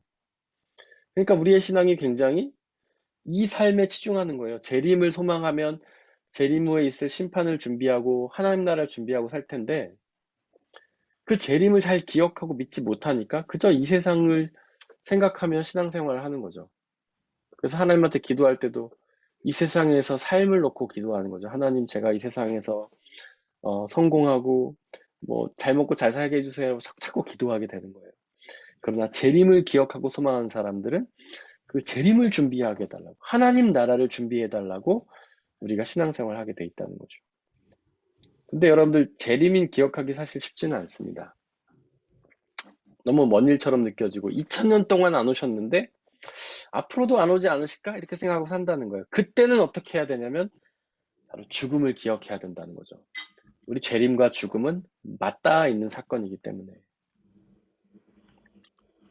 죽음은 생각보다 가까운 곳에 있잖아요, 여러분들. 아직 젊은 분은 먼 데에 있다고 생각할 수 있겠는데 가까운 곳에 있습니다. 저희 뭐 여러분들도 이렇게 친척 어르신분들 중에 벌써 돌아가신 분들 계실지 모르겠는데 그분들의 죽음을 보면서 나의 죽음도 얼마 멀지 않았구나 이렇게 생각할 수도 있고요. 그리고 하나님은 우리가 죽음을 잘 기억할 수 있는 장치들을 우리 가운데 마련해 놓으셨어요. 그게 뭐냐면 우리가 늙어간다는 것이죠. 인생은 요즘 한 80년 산다고 하는데 20살 정도 지나면 사람들이 늙어가죠. 20살 때까지는 성장하는데 20살 정도 지나가면 사람이 늙어갑니다. 그때부터 남자들은 머리숱도 빠지고 M자도 올라가고 주름살도 생기고 뭐 남자 여자분들 마찬가지지만 피부도 탄력을 잃고 몸매도 점점 멋이 없어져 가고 얼굴도 점점 못생겨지고 저 젊었을 때 좀 잘생겼다고 생각한 편이었는데 지금은 아니잖아요. 흰머리도 이거 보십시오. 이거 흰머리 이거 이거 보세요. 주름도 들어가고. 근데 이런 것들이 이 늙음이 죽음을 기억하게 하는 하나님의 장치라는 겁니다.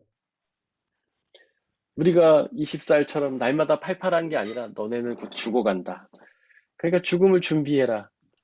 이런 차원으로 하나님이 우리에게 알려주신 것들이에요. 그래서 여러분들이 그런 얘기 있었다네요. 네. 하루하루 살아가는 게 아니라 우리는 하루하루 조금씩 죽어가고 있는 거. 맞아요. 그게 이제 정확하죠. 이제 그 생물학적으로 볼 때 사람들의 세포가 계속 죽어가잖아요. 여러분들 그 집에 먼지가 쌓이지 않습니까? 창문을 아무리 닫아놔도 먼지가 쌓여요. 근데 우리는 그 먼지가 밖에서 들어오는 거라고 생각하는데 그렇지 않습니다. 먼지는 안에서 만들어지는 거예요. 바로 우리의 몸이 끊임없이 먼지를 만들어내고 있는 겁니다. 우리의 피부가 계속 죽어가면서 세포가 죽어가면서 먼지가 되고 있는 거예요. 그걸 이렇게 목욕하다 밀면 때가 되는 거죠. 밀지 않으면 걔가 끊임없이 먼지가 되고 있는 거예요. 우리는 죽어가고 있는 거죠. 그것들을 기억하는 것. 우리의 늙어가는 피부를 보면서 우리의 쉬어가는 머리를 보면서 빠져가는 머리, 올라가는 M자를 보면서 나는 죽어가고 있구나. 그거를 기억하면서 만약에 재림을 기억할 수 없다면 죽음을 기억하면서 심판날을 기억합니다. 그래서 우리 그리스도인들에게 있어서 죽음은 굉장히 중요한 겁니다. 예수님의 십자가의 죽음은 바로 그런 의미들이 있는 거예요. 나 자신을 죽인다. 회개는 나 자신을 죽인다라는 것도 있고 죽음으로써 우리의 죄책을 감당한다. 그런 의미도 있는 것이지만 바로 죽음이 바로 부활로 가는 통과 의례다. 죽어야만 부활할 수 있다. 그러니까 죽음을 기억하며 살아야 되는 것이다. 예수님의 죽음은 우리에게 많은 것들을 가르쳐주고 있습니다. 혹시 예수님의 죽음에 대해서 궁금하신 점이 있으실까요? 나누고 싶으신 거나?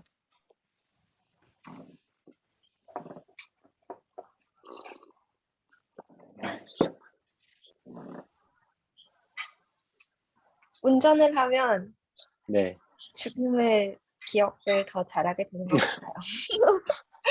운전을 맞습니다. 많이 하면 네, 나이랑 상관없이 네. 네, 젊은 사람도 사고를 내고 네. 장거리 운전을 하고 자동차 사고를 보게 되면 네. 그 죽음이 그렇게 멀리 느껴지지 않아요. 내가 내일 네. 없을 수도 있다는 생각을 계속 하게 돼요. 매일이 마지막일 수 있다는 생각이 네. 잊혀지지를 않아요. 언제나가 마지막일 수 있고 언제나가 끝일 수 있다는 거를 계속 생각하면서 무의식적으로도 계속 생각하는 것 같아요. 장거리를 많이 뛰게 되면. 맞아요. 그 운전을 하다 보면 우리가 뜻하지 않게 사고를 당할 뻔한 순간들을 많이 만나게 되죠. 네. 내 잘못이 저도 아닐 수도 있고 예측할 수가 없으니까 더 그런 것 같아요. 내가 조심한다고 되는 게 아니잖아요. 목사님도 목사님 때문이 아니었잖아요. 맞아요. 그러니까 제가 태어나서 한 번 딱 사고가 났었는데, 미국에서 거기가 편도로 한 6, 7차선 되는 굉장히 큰 고속도로였어요. 근데 1차선으로 제가 막 가고 있는데, 저기서 누가 아인파트, 그러니까 고속도로 입구로 들어와서 바로 일직선으로 정말 수직으로 들어오는 거예요. 저는 걔가 1차선으로 들어올 거라고 상상도 못했어요. 보통 이렇게 조금씩 다가오면 좀 속도를 줄이거나 하잖아요. 사람들이 조심하자. 근데 걔가 쭉 들어오니까 이거는, 그래서 제가 걔를 보고 브레이크를 밟고 바로 사이드를 올렸거든요. 근데 그 뒤를 받아버린 거예요. 근데 걔가 다치고서 자기가 다쳤잖아요. 그러면은 다쳤으면 제가 받았고 자기가 다쳤으면 그 자리에서 사고 처리해야 되는데 도망을 가는 거예요. 얘가 다쳤는데 도망을 가. 그래서 제가 막 이제 제 거는 이제 본네트 다 열리고 막 난리가 났는데 어떻게 차가 움직이긴 움직이더라고요. 그래서 어쨌든 쫓아가서 세웠어요. 봤더니 얘가 정신이 오락가락해. 지금 맛이 갔어요. 마약을 한 거예요, 마약을. 그래가지고 어쨌든 이제 재판까지 막 가서 제가 승소를 하고 그 사람이 이제 제가 그 사람 거 변상해 줄 필요도 없고 저는 이제 약간 보상액을 받았는데 그 마약 먹은 애가 4차선에서 6차선에서 1차선으로 들어올 거 상상도 못했죠. 뭐 그런 일은 수도 없이 당하지 않습니까, 여러분들도? 저는 얼마 전에 한 2, 3년 전인 것 같은데 그것도 벌써 청년부 기도회 마치고 집에 오다가 1차선으로 막 이제 원래는 제가 빨리 안 달려요. 전 120밖에 안 밟아요. 근데 그 이유가 오래 살려고 하는 거라기보다는 그렇게 하면 CO2가 가장 적게 나온다고 해서 환경을 조금이나마 살려보려고 이렇게 하는데 천천히 가고 있는데 앞에 이제 긴 트럭이 가니까 그 트럭은 뭐 천천히 가니까 추월을 이렇게 하려고 들어갔더니 얘가 갑자기 1차선으로 쑥 들어오는 거예요. 제가 그랬는데 그때 와 저도 모르게 약간 힘이 빠지면서 핸들을 살짝 놨거든요. 근데 이 말 하면 여러분들이 믿으실지 모르겠는데 약간 핸들이 약간 움직이면서 고기를 이렇게 좁은 틈새를 삐져서 나왔어요. 그때 저는 야 이거 정말 그 트럭이 치고 들어온 순간 나의 삶은 오늘 끝인가? 우리 하나자매님이 말씀하셨는 것처럼 그런 느낌을 딱 받았던 거죠. 주님이 살려주셔서 오늘 하루의 삶을 더 보장받았는데 그것도 좋은 접근인 것 같아요. 이렇게 운전을 할 때 우리가 위험한 순간을 만났을 때 죽음을 기억하고 하나님의 나라에 내 갈 준비를 해야 되겠다 이런 생각도 하고 그리고 만약에 거기서 살려주시면 하나님이 하루의 삶을 더 연장시켜 주시는구나. 이렇게 우리가 삶 속에서 죽음을 기억하는 것이 좋은 일인 것 같아요. 우리 하라자매님께서 운전을 많이 하시는데 그런 어떤 죽음을 그런 삶 속에서 기억하는 것은 되게 좋은 일인 것 같고요. 그게 바로 신앙인 거죠. 신앙이 이제 교회에서 뭔가 신앙생활을 머무는 게 아니라 우리의 삶의 순간순간마다 우리가 만나는 일 속에서 그런 하나님의 뜻을 기억하고 죽음을 기억하고 이런 것들이 진짜 신앙이라고 생각해요. 그것이 하나님을 아는 것에 우리가 하나님을 아는 것 여러 가지 배웠는데 그 중에 발견이면서 경험인 거죠. 하나님의 뜻을 우리의 삶에서 발견하고 경험해 나가는 것들. 네, 아주 좋은 일인 것 같습니다. 혹시 또 죽으심에 대해서 우리 예찬 형제님은 아직은 굉장히 젊으신 나이에 속하는데 죽음에 대해서 좀 심각하게 생각해 본 적 있으신가요?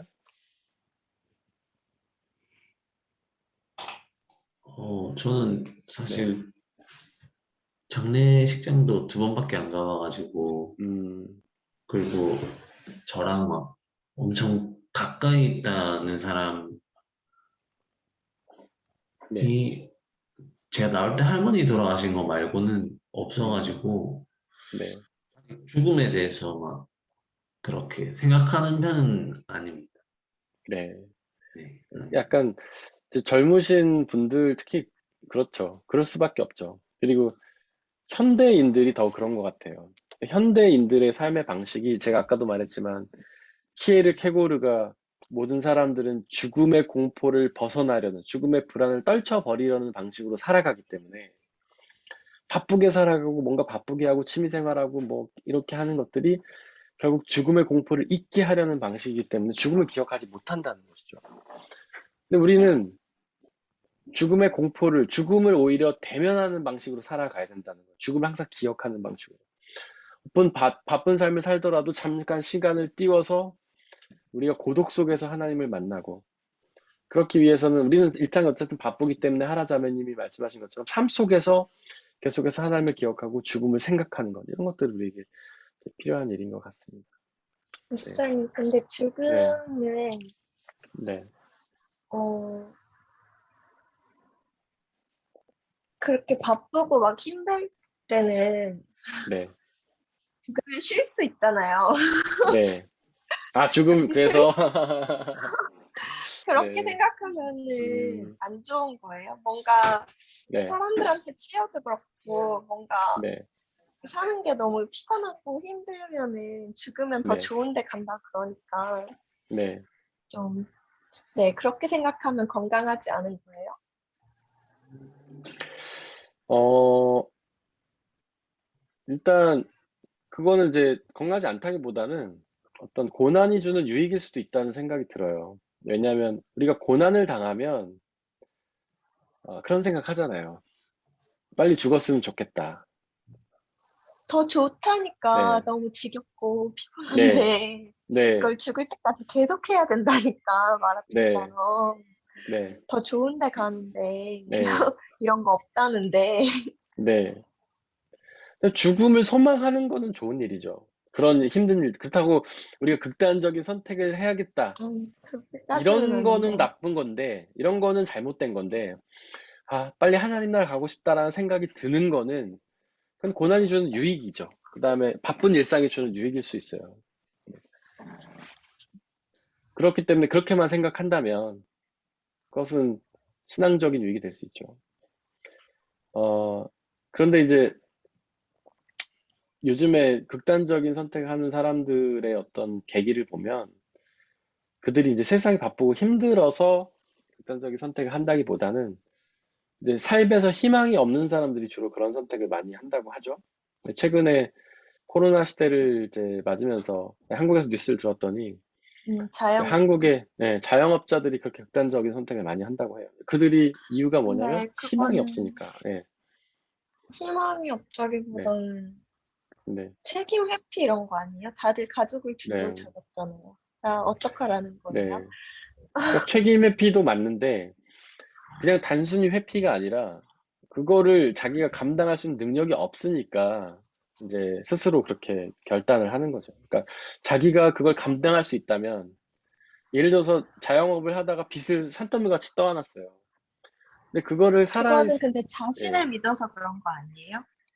네, 그래서 네, 우리 하나님 믿는 거 아니에요? 우리가 할 수 없기 때문에 그렇죠. 그러니까 아닌가요? 만약에 하나님 믿는 사람들은 주님 앞에 그 문제를 내려놓고 기도하겠지만, 믿음이 없기 때문에 이제 스스로 떠안고 간다고 생각을 하는 거죠. 그렇게 자신이 삶을 끝냄으로써 그 빚이 끝나잖아요.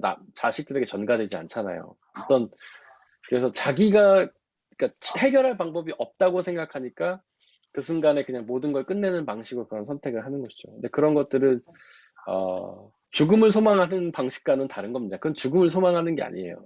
우리가 신앙인들이 생각하는 죽음을 소망한다는 것은 죽음 이후에 있을 부활을 소망하는 것이고, 죽음 이후에 있을 심판과 예수 그리스도를 만난 사건을 준비한다는 뜻인 것이죠. 그래서 극단적인 선택과는 아주 차원이 다른 것이다. 이런 것들을 기억을 해주시면 좋을 것 같고요. 그래서 물론 예찬 형제님에게도 쉬운 일은 아니겠지만, 우리가 죽음을 기억하는 방식으로 살아가는 건 필요한 일인 것 같습니다. 예찬 형제도 이제 나이가 조금씩 들어가면서 신체 변화가 생기면 아마 조금씩 실감하게 될 거예요. 지금은 여전히 팔팔하시고 여전히 젊으시니까 별로 실감은 못하겠지만, 네, 저처럼 머리가 빠져가고 머리가 휘어가고 체력이 떨어지고 그래 가면 조금씩 느끼시지 않을까 싶습니다. 네, 이제 부활에 대해서 이야기를 해보려고 하는데, 부활도 저희가 굉장히 많이 이제 언급을 했기 때문에, 중요한 부분들을 많이 언급했기 때문에 이제 간단히 이야기를 하고 넘어가야 될 것 같은데요. 사실 부활은요, 그리고 굉장히 믿기 어려운 사건이죠. 음.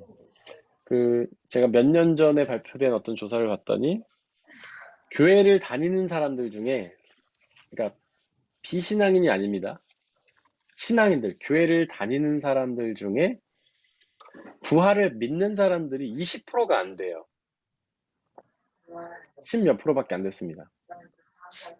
그러니까 우리 여기 지금 7명, 저까지 7명이 들어와 있는데, 6명이 들어와 있는데, 이 중에 부활을 믿는 사람은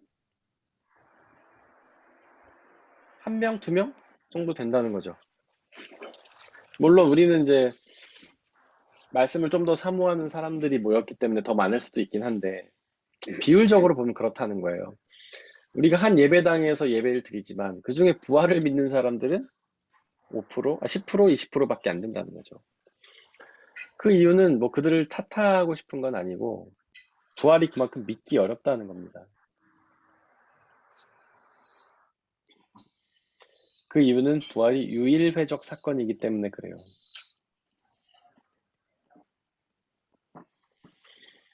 부활이 유일회적 사건이라는 게 무슨 뜻인가요? 혹시 기억하는 분 계세요?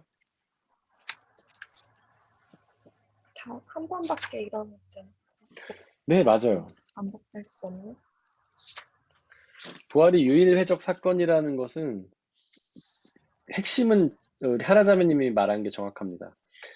역사적으로 단 한 번 이런 사건.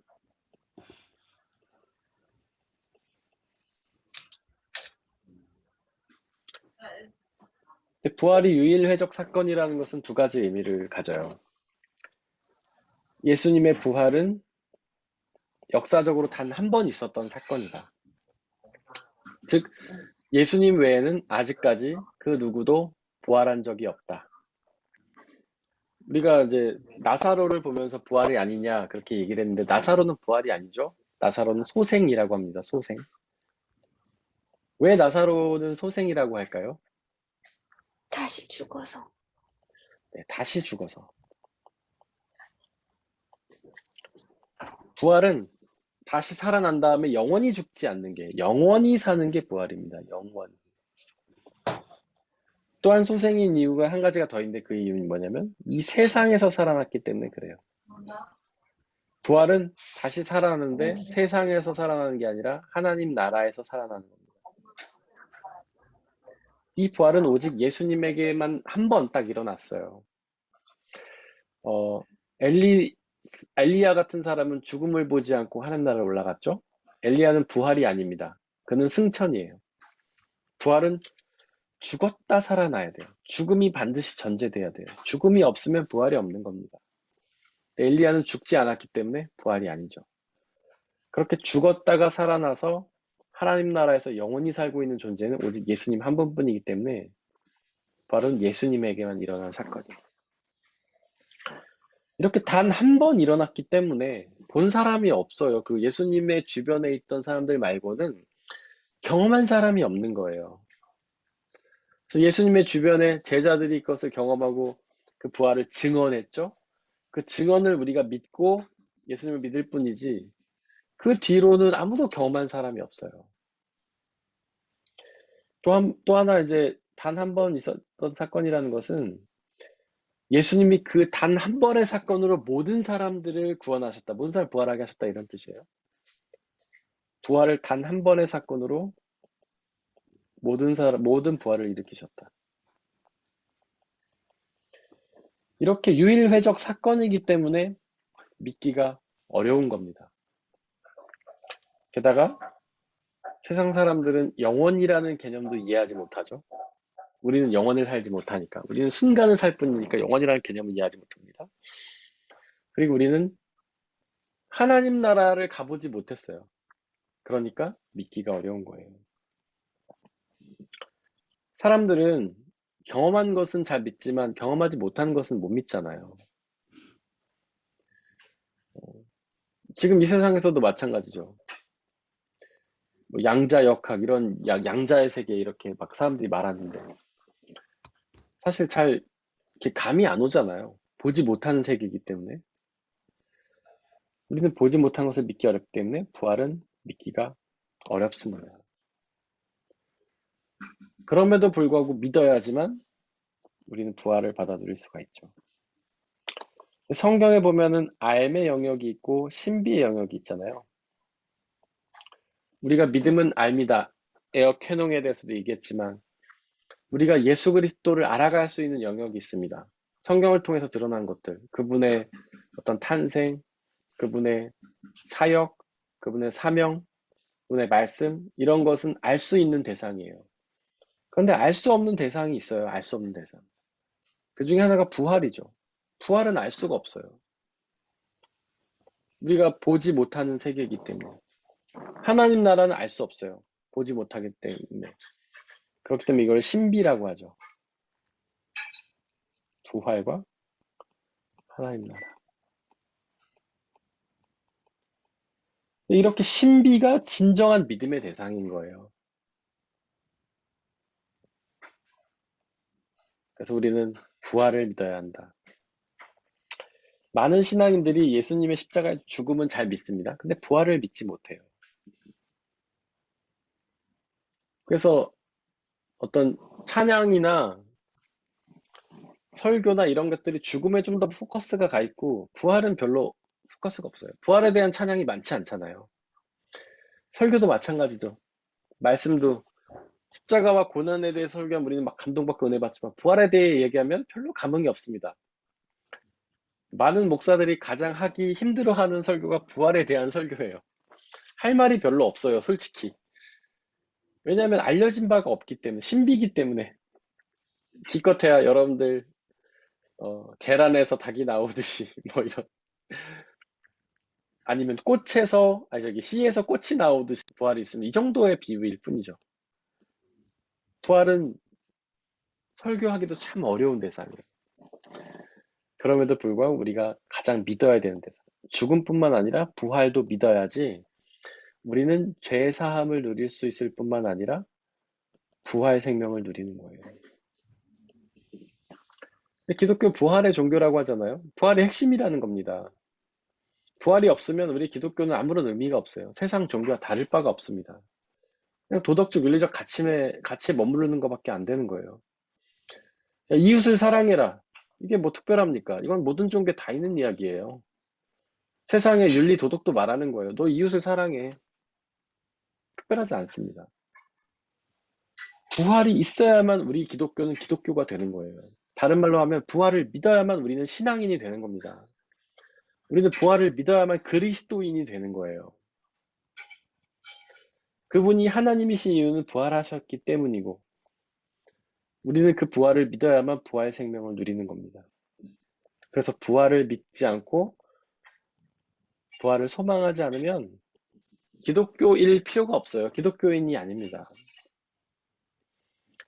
우리가 기독교인이라고 교회에 와서 하는 것들, 하나님 저에게 건강을 주세요, 평안을 주세요, 뭐 취직하게 해주세요, 성공하게 해주세요, 이런 기도 할 수 있죠. 하지만 부활을 소망하지 않는 그런 기도는요, 다른 종교에서도 얼마든지 할 수 있는 거예요. 불교 신앙인들도 하고 힌두교인들도 하고 다 하는 겁니다. 점집에 가서도 하고, 점집에 가서 사람들이 점 좀 쳐가지고 우리 미래 좀 봐주세요. 그 미래에 악기운이 껴져 있는데 그거 없애려면 어떻게 합니까? 부적을 써주세요. 그런 건 기독교가 아닌 데서도 다 하는 겁니다. 기독교만이 하는 것은 부활을 믿고 소망하는 거예요. 부활을 믿고 소망하는 사람만이 그리스도인이라고 할 수 있습니다. 예수님의 죽음과 부활. 그거 뭐라 그래요? 네. 그 불교에서는 네. 주는 게 아니라 이렇게 태어나고 주는 걸 뭐라 그래요? 다시 한번 얘기해 주시면 잘 안 들렸어요. 네. 불교에서는 부활이 아니라 뭐라고 해요? 윤회라고 하죠. 윤회. 사이클. 네. 윤회. 윤회도 제가 원어로 알았는데 지금 갑자기 생각이 안 나요. 윤회. 윤회는 그냥 궁금. 네? 어떻게요? 그냥 갑자기 궁금했어요. 네. 저번에 말씀해주셨던 것 같은데. 네. 그게 이제 부활이 아니라 네. 계속 반복되는 네. 거죠. 맞아요. 부활의 핵심은 하나님 나라에서 영원히 사는 건데 윤회는 이 세상의 삶이 다른 방식으로 지속된다는 거죠.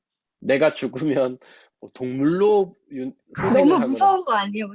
너무 무섭지 않아요? 저는 약간 무섭기도 한데 논리적이지 않은 게, 아니, 우리가 만약에 죄를 많이 지어서 곤충이나 동물로 살아나면 거기서 인간으로 돌아오기가 너무 어려울 것 같아요. 어떻게 돌아오죠? 곤충이나 그러니까 동물이 어떻게 도덕적인 존재가 될 수 없는데. 도덕이 없잖아요. 그러니까요. 근데 거기서는 지렁이도 살려주잖아요. 네, 땅 팔 때, 절 지을 네, 때 지렁이도 다. 네. 그러니까 그렇게 너무 생명을 무서워요. 존중하는 거는 좋은 일이죠. 근데 우리 기독교 신앙도 사실은 그런 생명을 존중해야 합니다. 왜냐하면 그들은 하나님의 피조물이기 때문에 우리가 함부로 해쳐서는 안 되죠. 하나님이 관리하라고 하셨고, 물론 우리를 위해서 쓸 수는 있지만 그렇게 그냥 무자비한 살생은 하면 안 되는 거죠. 그래서 최대한 우리는 이 피조물을 보호하는 방식으로 가야 되는데, 불교는 자기가 더 나은 삶으로 윤회하기 위해서 하는 거고, 우리는 하나님이 창조하신 피조물을 사랑하는 방식으로 하는 것이죠. 어쨌든 윤회는 약간 논리적으로 저는 이해가 안 되는 부분이 조금 있긴 합니다. 어쨌든 이런 목사님, 종교들도. 네, 어, 네, 말씀하시죠. 조금 완전 다른 얘기기는 한데, 네, 그 생명을 존중해야 되는 그런 거 있잖아요. 그 중에서 네, 요즘 유튜브를 보는데, 요즘 네, 우리가 먹는 거에 대해서도 먹을 때마다 네, 그 고기를 먹든 음, 뭔가를 먹든 다 하나님의 피조물인 거에 대해서 감사해야 된다고 요즘에 네, 먹을 게 너무 많으니까 네, 그게 되게 네, 어, 좀 와닿았던 것 같아요. 이렇게 먹는 거에 네, 대해서 생각을 많이 안 했었거든요. 너무 네, 진짜로 너무 많으니까 뭔가 먹을 게.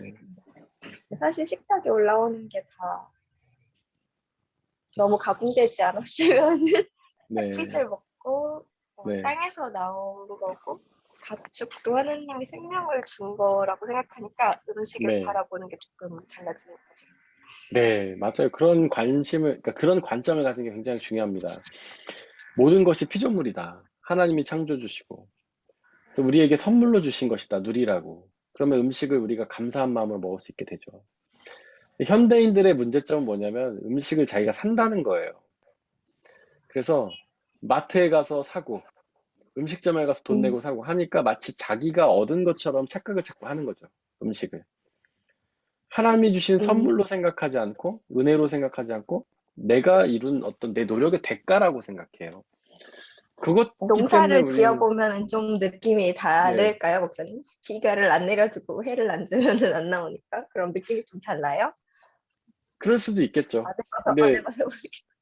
우리 모두가 농사를 지을 수는 이제 현실적으로 없으니까 그런 감사한 마음을 그냥 가지는 게 굉장히 중요한 거죠.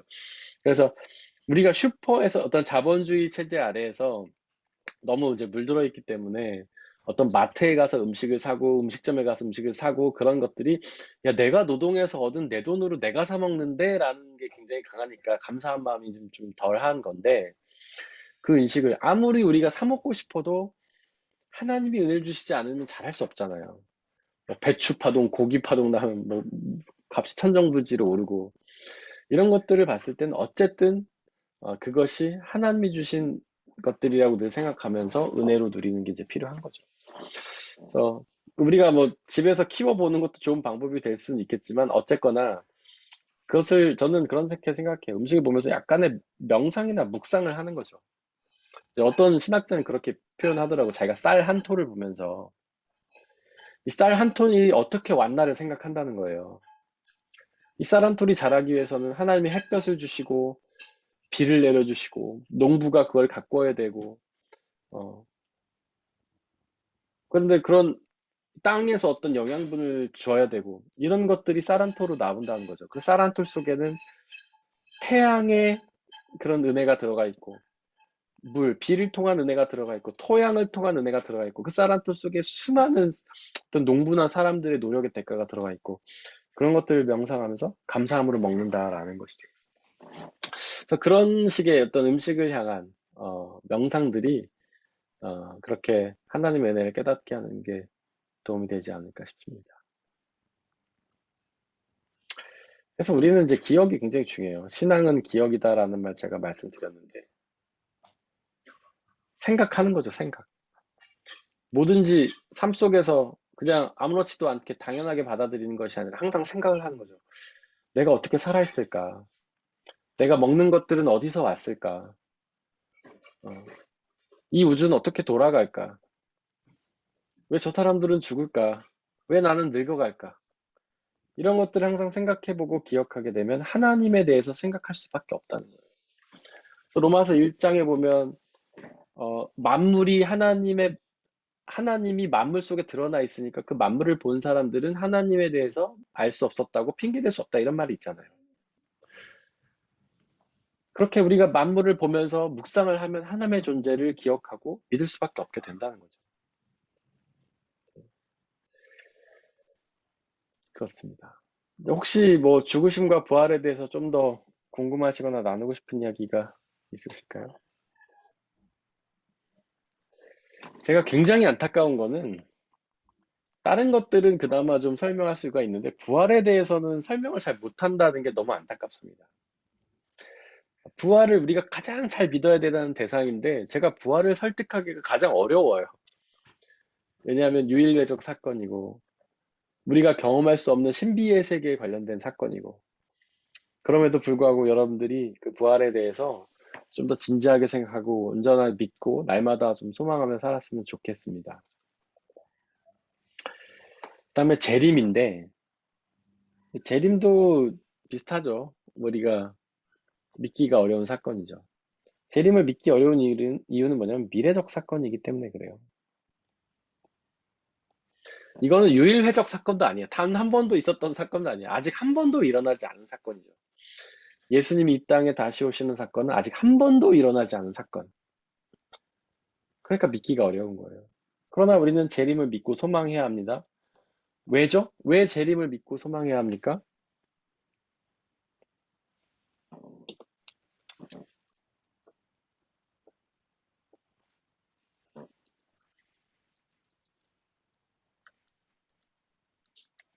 우리 믿음의 핵심이어서 믿음의 핵심이 재림인데 왜 믿음의 핵심인가요? 재림의 날에 네, 심판이 있고 심판을 네, 받으면 천국에 갈 수 있기 때문에. 맞습니다. 바로 그거예요. 재림이 중요한 이유는 재림의 날에 심판이 있기 때문에 그래요. 그날에 우리의 영원한 생명이 완성이 되고 하나님 나라를 누릴 수 있기 때문에 그런 거죠. 재림, 심판, 영원한 생명.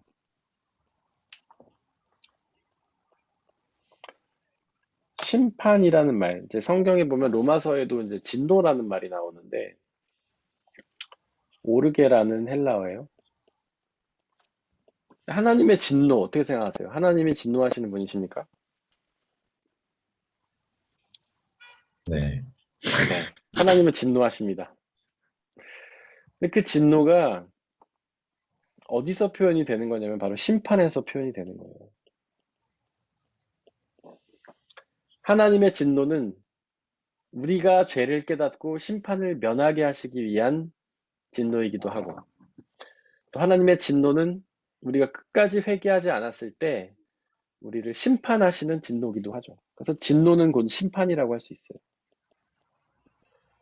심판은요,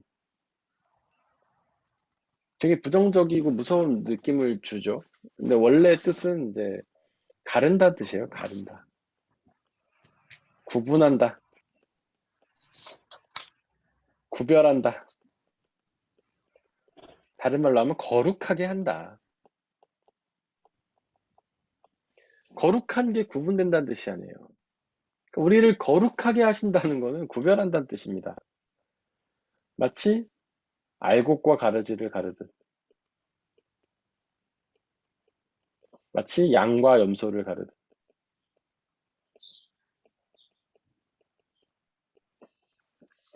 알곡과 가라지 비우면 나오잖아요. 이제 알곡이 있는 어떤 밭에 원수가 와서 가라지를 뿌리고 갔습니다. 그랬더니 이제 종이 와가지고 주인한테 원수가 우리 알곡에다 가라지를 뿌렸어요. 어떻게 할까요? 지금 뽑을까요? 그랬더니 이제 그 주인이 아니다 냅둬라. 나중에 추수할 때 같이 뽑아가지고 알곡은 곳간에 들이고 가라지는 불구덩이에 집어넣으면 된다. 이렇게 얘기하시죠. 그게 바로 심판이에요. 알곡과 가라지를 나누는 것. 양과 염소 비유도 그런 거죠. 마지막 날에 예수님이 재림하셔서 세상 모든 사람들을 양과 염소로 구분하시죠. 오른쪽에는 양을, 왼쪽엔 염소를 두시고, 오른쪽에 있는 양에게는 너희는 구원이다. 내가 창세로부터 예비한 하나님 나라에 들어가서 나와 함께 즐기자. 염소는 지옥으로 구분하셔서 너희는 창세로부터 예비된 지옥에 떨어져라. 이렇게 얘기하신단 말이죠. 구분하는 거. 지금은 모든 사람이 섞여 살아요. 믿음의 사람과 죄인이 섞여 살죠. 하지만 예수님이 다시 오시는 그날에 우리는 구분이 되는 겁니다. 하나님을 잘 믿은 사람은 천국으로, 믿지 않은 사람은 지옥으로. 그러니까 천국과 지옥도 너무 이제 우리가 천국은 그냥 마냥 좋은 거, 지옥은 마냥 힘든 거 이렇게만 생각하는데 벌 받고 뭐 불구덩이에 타는데 죽지 않고 고통스러움 이렇게 생각하는데 천국과 지옥의 정의는 이런 거예요. 천국은 하나님 나라, 하나님이 계신 곳. 지옥은 하나님이 없는 곳. 굉장히 로기시해지는 겁니다. 이러면. 왜냐하면 하나님을 믿는 사람은 하나님과 친해져서 하나님과 사랑해서 평화를 이뤄서 하나님 나라에서 영원히 사는 것이죠. 하나님을 믿지 않는 죄를 짓는 사람은 하나님과 사이가 멀어져서 평화가 깨져서 다투고 분열해서 하나님이 없는 지옥에 가게 되는 겁니다. 이곳이 고통스러운 이유는 하나님이 없기 때문이죠. 평화와 사랑과 자유와 기쁨의 근원이신 하나님이 없기 때문에 그곳에는 자유도 없고 평화도 없고 기쁨도 없고 슬픔만 있는 곳. 천국은 하나님이 계시는 곳. 자유와 평화와 기쁨과 행복이 있는 그 근원이신 하나님이 있는 곳이라 이곳에 가면 자유와 평화와 기쁨과 사랑과 행복을 느낄 수 있는 곳이라는 것이죠. 재림의 날에 이 모든 것이 이루어질 것이기 때문에 우리는 재림을 기억해야 합니다. 이 세 가지, 예수님의 죽으심과 부활을 기억하는 것, 예수님과 죽으심과 부활과 재림을 기억하는 것, 이게 신앙이에요. 이것을 기억하는 것이 신앙이다. 이것을 기억하기 위해서 우리는 신앙 생활을 하는 겁니다. 우리 신앙 생활은 이것을 기억하는 방식으로 가야 되는 거예요. 우리가 신앙 생활을 하면서 뭘 하죠? 여러분들 신앙 생활 하면서 어떤 일들을 하십니까?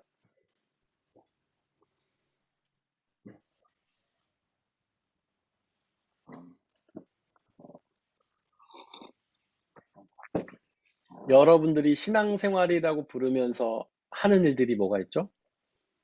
너무 어렵게 제가 질문을 드렸어요. 예배를 네? 드리고 네, 말씀을 맞습니다. 듣고 기도를 하고 네.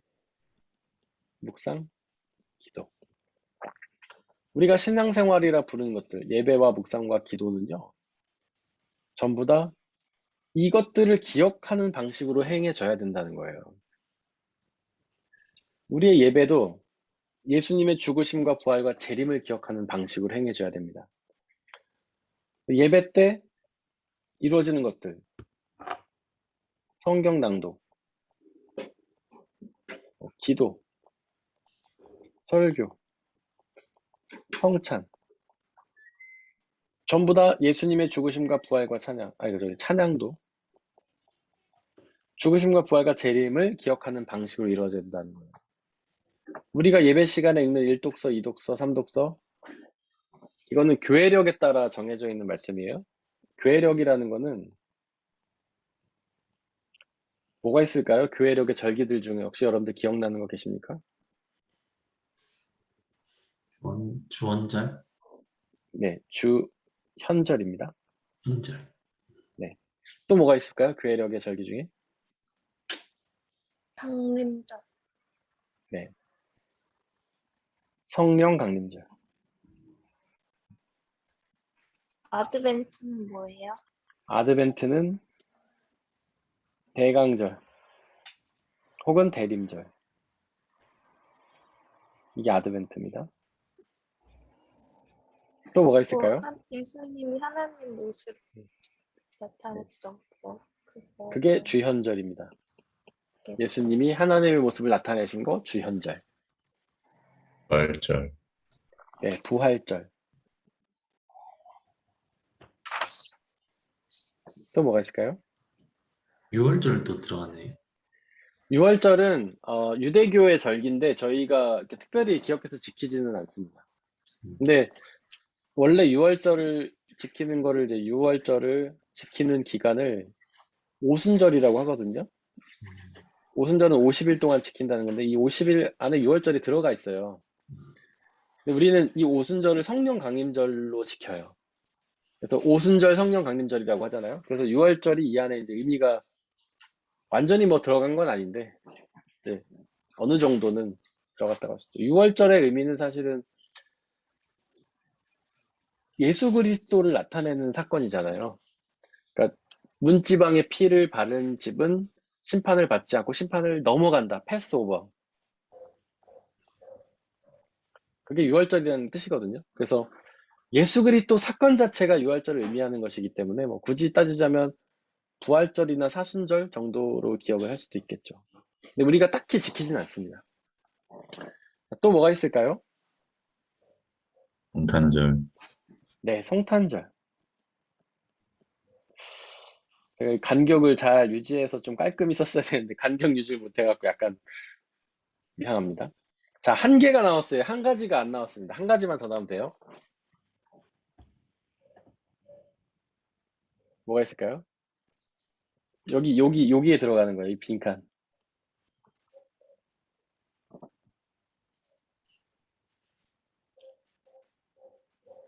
부활 앞에 들어가는 사건입니다. 사순절? 아니, 사순절. 사순절. 맞아요. 사순절 맞아요. 사순절이라는 뜻은 이제 40일 동안 지킨다고 해서 사순절인데 사순절 동안 예수님의 고난을 기억한다고 해서 우리가 사순절이라고 부릅니다. 이 사순절의 마지막 한 주일을 우리가 고난주간이라고 부르는 거예요.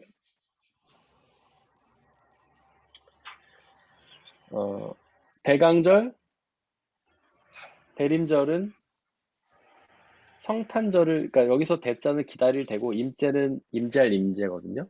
그래서 임재를 기다리는 사건인데 두 가지 임재를 기다립니다. 첫 번째는 예수님의 초림, 성탄을 기다리는 거죠. 두 번째는 예수님의 재림을 기다려요. 성탄절은 예수님의 성탄을 기억하는 일이죠. 성탄이라는 것은 하나님이 인간이 되셨다. 이걸 기억하는 게 성탄절이에요. 그래서 예수님이 하나님이시다. 주연절은 우리 하나자매님이 말씀하신 것처럼 주현절, 나타날 현이죠. 주님이 나타나셨다. 그래서 예수님에게서 하나님의 모습이 나타나는 것을 기억하는 거예요. 여러분들 성경에 보면 예수님이 태어나셔서 어린 시절에는 평범한 사람처럼 사셨습니다. 근데 예수님이 세례를 받으시고 하늘에서 성령이 비둘기같이 임하신 다음에 예수님이 본격적인 사역을 시작하세요. 그거를 주현절이라고 해요. 그다음에 예수님이 산에서 얼굴이 변하셨잖아요. 산상변모주의. 그것을 다 주현절이에요. 그래서 그때부터 예수님이 하나님을 드러내신 것을 기억하는 게 주현절입니다. 주현절 다음에가 이제 사순절이죠. 고난주간. 목사님, 주현절 독일어로 뭐예요? 에피파니. 아, 맞다. 에피파니. 철자가 이게 판인지 여기가 H가 있는지 없는지 지금 잘 모르겠어요. 에피파니 들어보셨죠? 철자는 제가 좀 네, 틀릴 수 있는데 교회, 네. 어딨지? 주보에도 나오지 않아요? 아닌가? 네, 맞아요. 나옵니다. 에피파니고 사순절은 이제 렌트라고 하는데 예수님의 고난을 기억하는 주간이죠. H 들어가요. 들어가요, 여기에? 네. 들어가고. 왜 40일간 지키냐면 예수님이 40일간 광야에서 사탄에게 시험 받으신 것을 기억하기 위함이고 또 이스라엘 백성들이 고난을 40년간 받았기 때문에 그러니까 고난을 의미하는 숫자예요. 40이라는 게. 그래서 많은 신앙인들이 40일 동안 금식도 하고 그러는 겁니다. 예수님의 고난을 기억하기 위해서. 이 고난을 기억하는 것은 주로 십자가죠. 예수님의 십자가 사건. 십자가의 죽음. 부활절은 예수님의 부활을 기억하는 거죠. 예수님이 부활하시고 승천하시면서 내가 하나님 나라로 올라가는 대신에 나 대신에 다른 존재를 너희에게 보내주시겠다. 그래서 성령이 오세요. 이것이 세 번째 파루시아입니다. 그리고 임마누엘이기도 해요. 첫 번째 임마누엘은 예수님이 우리 가운데 오신 성탄. 두 번째 임마누엘은 성령이 우리 가운데 오신 성령 강림. 그 다음에 다시 대림절로 돌아가는 거예요. 근데 이 절기에 따라서 우리는 1, 2, 3독서를 읽고 설교를 해요. 보면 다 예수님의 죽으신 부활 재림이잖아요. 대림절 예수님의 초림과 재림을 기억하고, 성탄절 예수님의 탄생을 기억하고, 주연절 예수님이 하나님이라는 사실을 기억하고, 사순절 예수님이 죽으셨다, 고난당하다 죽으셨다는 걸 기억하고, 부활 예수님의 부활을 기억하고, 우리가 1, 2, 3독서를 따라 성경을 읽고 설교를 한다는 것 자체가 예수님의 죽으심과 부활과 재림을 계속 기억한다는 거예요. 말씀 속에서. 그 다음에 성찬을 하는데, 성찬 써있죠? 성찬식은 예수님의 몸과 피를 먹고 마시는 의식이잖아요. 그 몸과 피는 어떤 몸과 피입니까? 죽으셨다가 부활하시고 재림하실 몸과 피라는 거죠. 우리가 성찬을 할 때는 보통 죽으심만 되게 기억을 해요. 십자가에 죽으신 예수님의 몸과 피, 나의 죄를 사하시고. 근데 그거는 성찬을 반쪽만 이해하는 겁니다. 성찬의 몸은 단지 죽으신 몸이 아니에요. 죽으셨다가 부활하신 몸이죠. 그리고 재림하실 몸이기도 하고. 그래서 성찬도 예수님의 죽음과 부활과 재림을 기억하는 방식으로 가는 겁니다. 그래서 우리의 예배는 이렇게 돼야 되는 거예요. 우리가 말씀 묵상을 할 때, 묵상은 크게 두 가지가 할 수가 있겠죠. 큐티라고 할 수도 있고, 성경 공부라고 할 수도 있을 겁니다. 큐티는 자기가 그냥 성경책 펼쳐놓고 말씀을 자기가 이제 묵상을 하는 거예요. 이때 묵상하는 말씀들이 대부분 뭐냐면 우리의 삶과 연결을 짓죠. 하나님 우리의 삶에서 지혜를 주세요. 이제 고난당하고 있는데 고난을 승리할 힘을 주세요. 주로 개인적인 것에 되게 포커스가 맞춰 있어요. 그래서 큐티가 좋은데 우리가 개인적으로 스스로 말씀을 묵상할 수 있는 좋은 방법이긴 한데 이런 묵상의 형식으로는 예수님의 죽으심과 부활과 재림이 조금 소홀해지는 경향이 있습니다. 개인적으로 치우쳐요. 그래서 우리는 좀 더 큐티와 묵상을 할 때 예수님의 죽으심과 부활과 재림을 기억하는 방식으로 큐티가 되어져야 합니다. 성경 공부, 지금 우리가 하고 있는 말씀함 이런 거죠. 이런 것들은 포커스가 죽으심과 부활과 재림에 가 있어야 된다는 거예요. 우리의 기도도 마찬가지예요. 예수님이 기도할 때 어떻게 가르치셨죠? 예수님이 우리에게 기도를 가르쳐 주셨잖아요.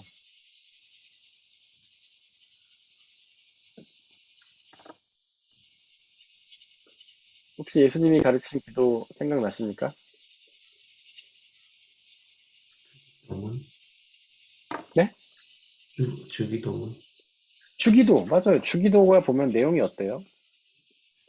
하늘에 계신 우리 아버지, 아버지의 이름을 거룩하게 하시며, 그 다음에 아버지의 나라가 오게 하시며, 재림과 관련이 있는 거죠. 오늘 우리에게 일용할 양식을 주시고, 우리가 우리에게 잘못한 사람을 용서해 주는 것 같이 우리의 죄를 용서해 주시고, 회개, 십자가의 죽음의 회개와 관련이 돼 있는 거예요. 그 다음에 예수님이 뭐라고 하셨냐면 주기도를 가르치실 뿐만 아니라 너희는 먼저 그의 나라와 의를 구하라. 하나님의 나라를 구하라는 것. 그것은 죽으심과 부활과 재림을 기억하라는 거예요. 왜냐하면 하나님의 나라에 들어가기 위해서는 예수님의 십자가 죽으심을 기억하고 부활을 기억하고 재림을 소망해야 하잖아요. 우리의 기도도 이런 방식으로 가야 되는 거죠. 물론 개인적인 간구도 할 수 있습니다. 기도와 간구는 다른 거라고 말씀드렸죠. 기도는 프로슈케, 간구는 데에시스. 기도는 하나님의 뜻을 구하는 것, 하나님의 나라를 구하는 것, 간구는 개인적인 것을 구하는 것. 그런데 이 간구는 기도에 포함이 되어야 돼요. 기도의 틀 안에서 해야 되는 거예요. 그러니까 하나님의 나라에 필요한 것들을 우리는 개인적으로 구한다는 거죠. 그래서 우리가 구할 바는 오직 죽으심과 부활과 재림이다. 그러니까 우리의 신앙생활, 예배, 묵상, 기도가 다 이 세 가지를 중점으로 가는 방식으로 해야 된다는 겁니다.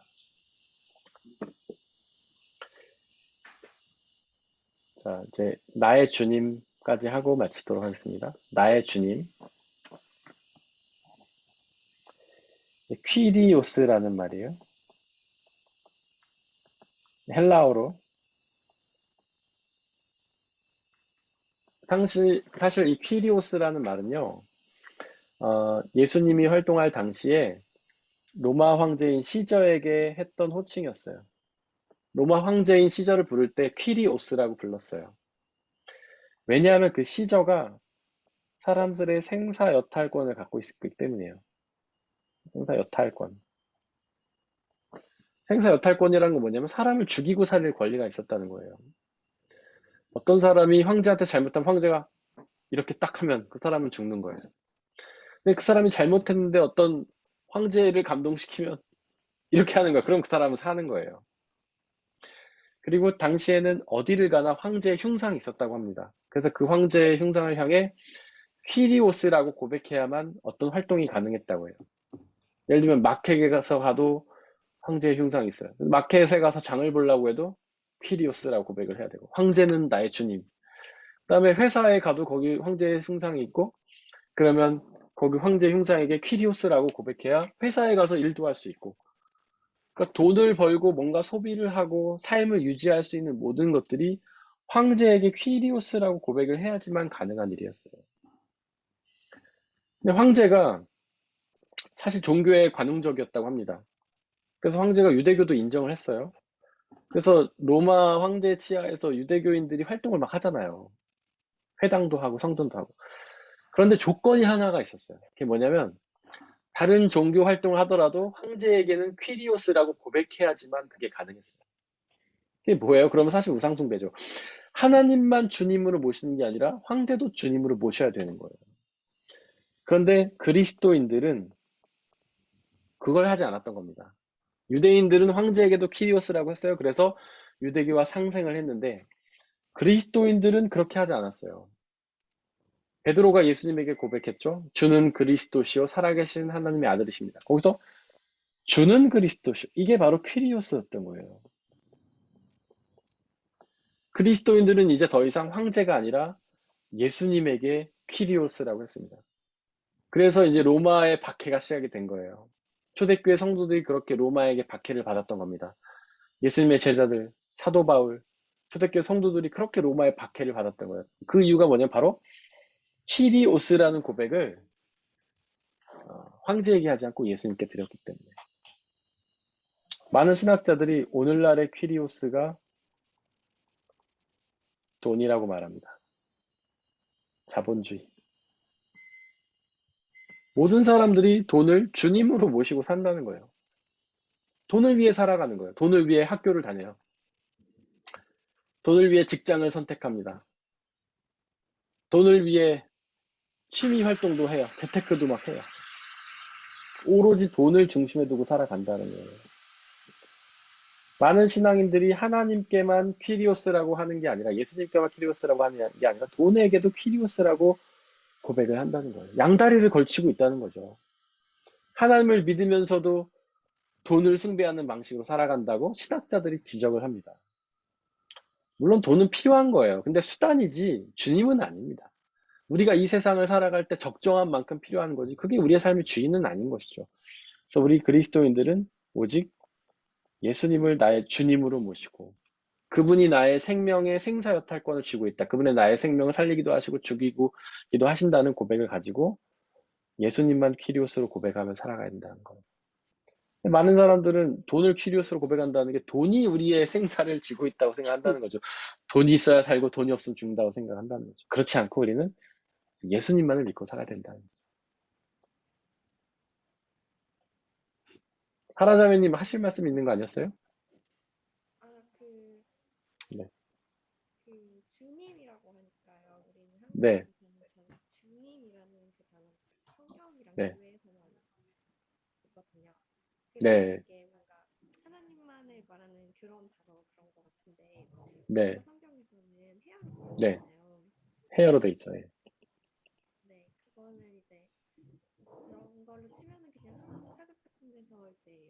사람들이 주인님하고 하는 그런 거랑 비슷한 거죠. 원래 우리한테도. 그러니까 원래 뉘앙스는 단지 주인님이 아니라 나의 생명의 주인이다 이런 뜻인 거예요. 나의 생명을 어떻게 하실 수 있는 분이다. 그래서 당시에 황제에게 주인이라고 했던 것은 황제가 죽이기도 하고 살릴 수도 있기 때문에 이렇게 고백을 했던 거고, 원래 우리의 주인은 하나님이시죠. 예수님이시고 우리의 생명을 살려서 영원한 생명을 주시기도 하고 죽이기도 하시니까. 그래서 그런 뜻인 거예요. 그냥 단순히 종과 주인 관계에서 주인이 아니고, 근데 종 주인도 사실은 종의 생명을 마음대로 할 수 있잖아요. 그래서 그런 차원으로 보면 주인이 맞는데, 원래 의미는 나의 생명을 마음대로 할 수 있다 이런 뜻입니다. 그게 조금 네, 덜 네. 와닿는 거죠. 그냥 아, 주인이라는 게 네, 하나님이랑 그런 단어로만 네, 성경에서 읽다 보니까 네, 네. 그러니까 하나님은 우리의 주님이시기도 하고 아버지시기도 하잖아요. 우리는 그분의 자녀이기도 하고 종이기도 하죠. 신분상으로는 자녀이고 직분상으로는 종이죠. 그래서 내가 그분의 노예입니다, 종입니다라는 차원으로 주민님을 고백한다기보다는 그것이 아니라 나의 생명의 주인이시다 라는 차원으로 고백하는 것이 이제 성경적인 주님이라는 표현의 의미입니다. 근데 헤어가 제가 정확하게, 저는 뭐 독일어의 정확한 의미는 잘 모르겠어요. 여기서는 어떤 존중의 의미, 무슨 시 이렇게 쓰는 표현이기도 한데, 독일어로 헤어는 주인이라는 뜻도 있는 거죠. 종에게 있어서 주인. 네, 한국에서도 막 한국도 노비가 네, 그런 높은 사람 있는 데서는 주인님을 그러는 것처럼 네, 옛날 영화 네, 주인한테 마인해야 막 그렇게 하는데 독일에서는 그 네, 그대로 성경에 네, 네, 그래서 네, 헤어졌어요. 주님을. 그거는 제가 언어 때문에 그런 거지. 네. 그래서 어쨌든 생명의 주인이시다 이렇게 생각하시면 되고요. 사실 좀 더 들어가면 이제 구약의 주님과 신약의 주님은 조금 달라요. 구약의 주님은 여호와를 번역한 거예요. 신약의 주님은 퀴리오스를 번역한 말이에요. 근데 이제 이게 그 옛날 성경 개역 한글판 같은 거는 그냥 여호와라고 되어 있어요. 근데 새 번역 성경은 이걸 다 주님으로 바꿔놨어요.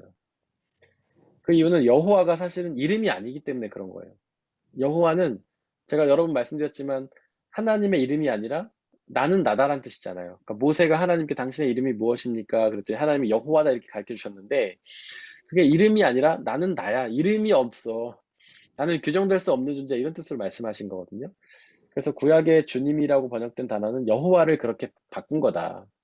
이거를 뭐 나는 나야 이렇게 번역할 수가 없으니까 주님이라고 그냥 번역한 것도 이해하시면 되고, 신약에서의 주님이라는 것은 나의 생명의 주인이다 이런 뜻으로 이해를 하시면 될 것 같습니다. 혹시 또 질문이나 나누고 싶은 게 있으실까요?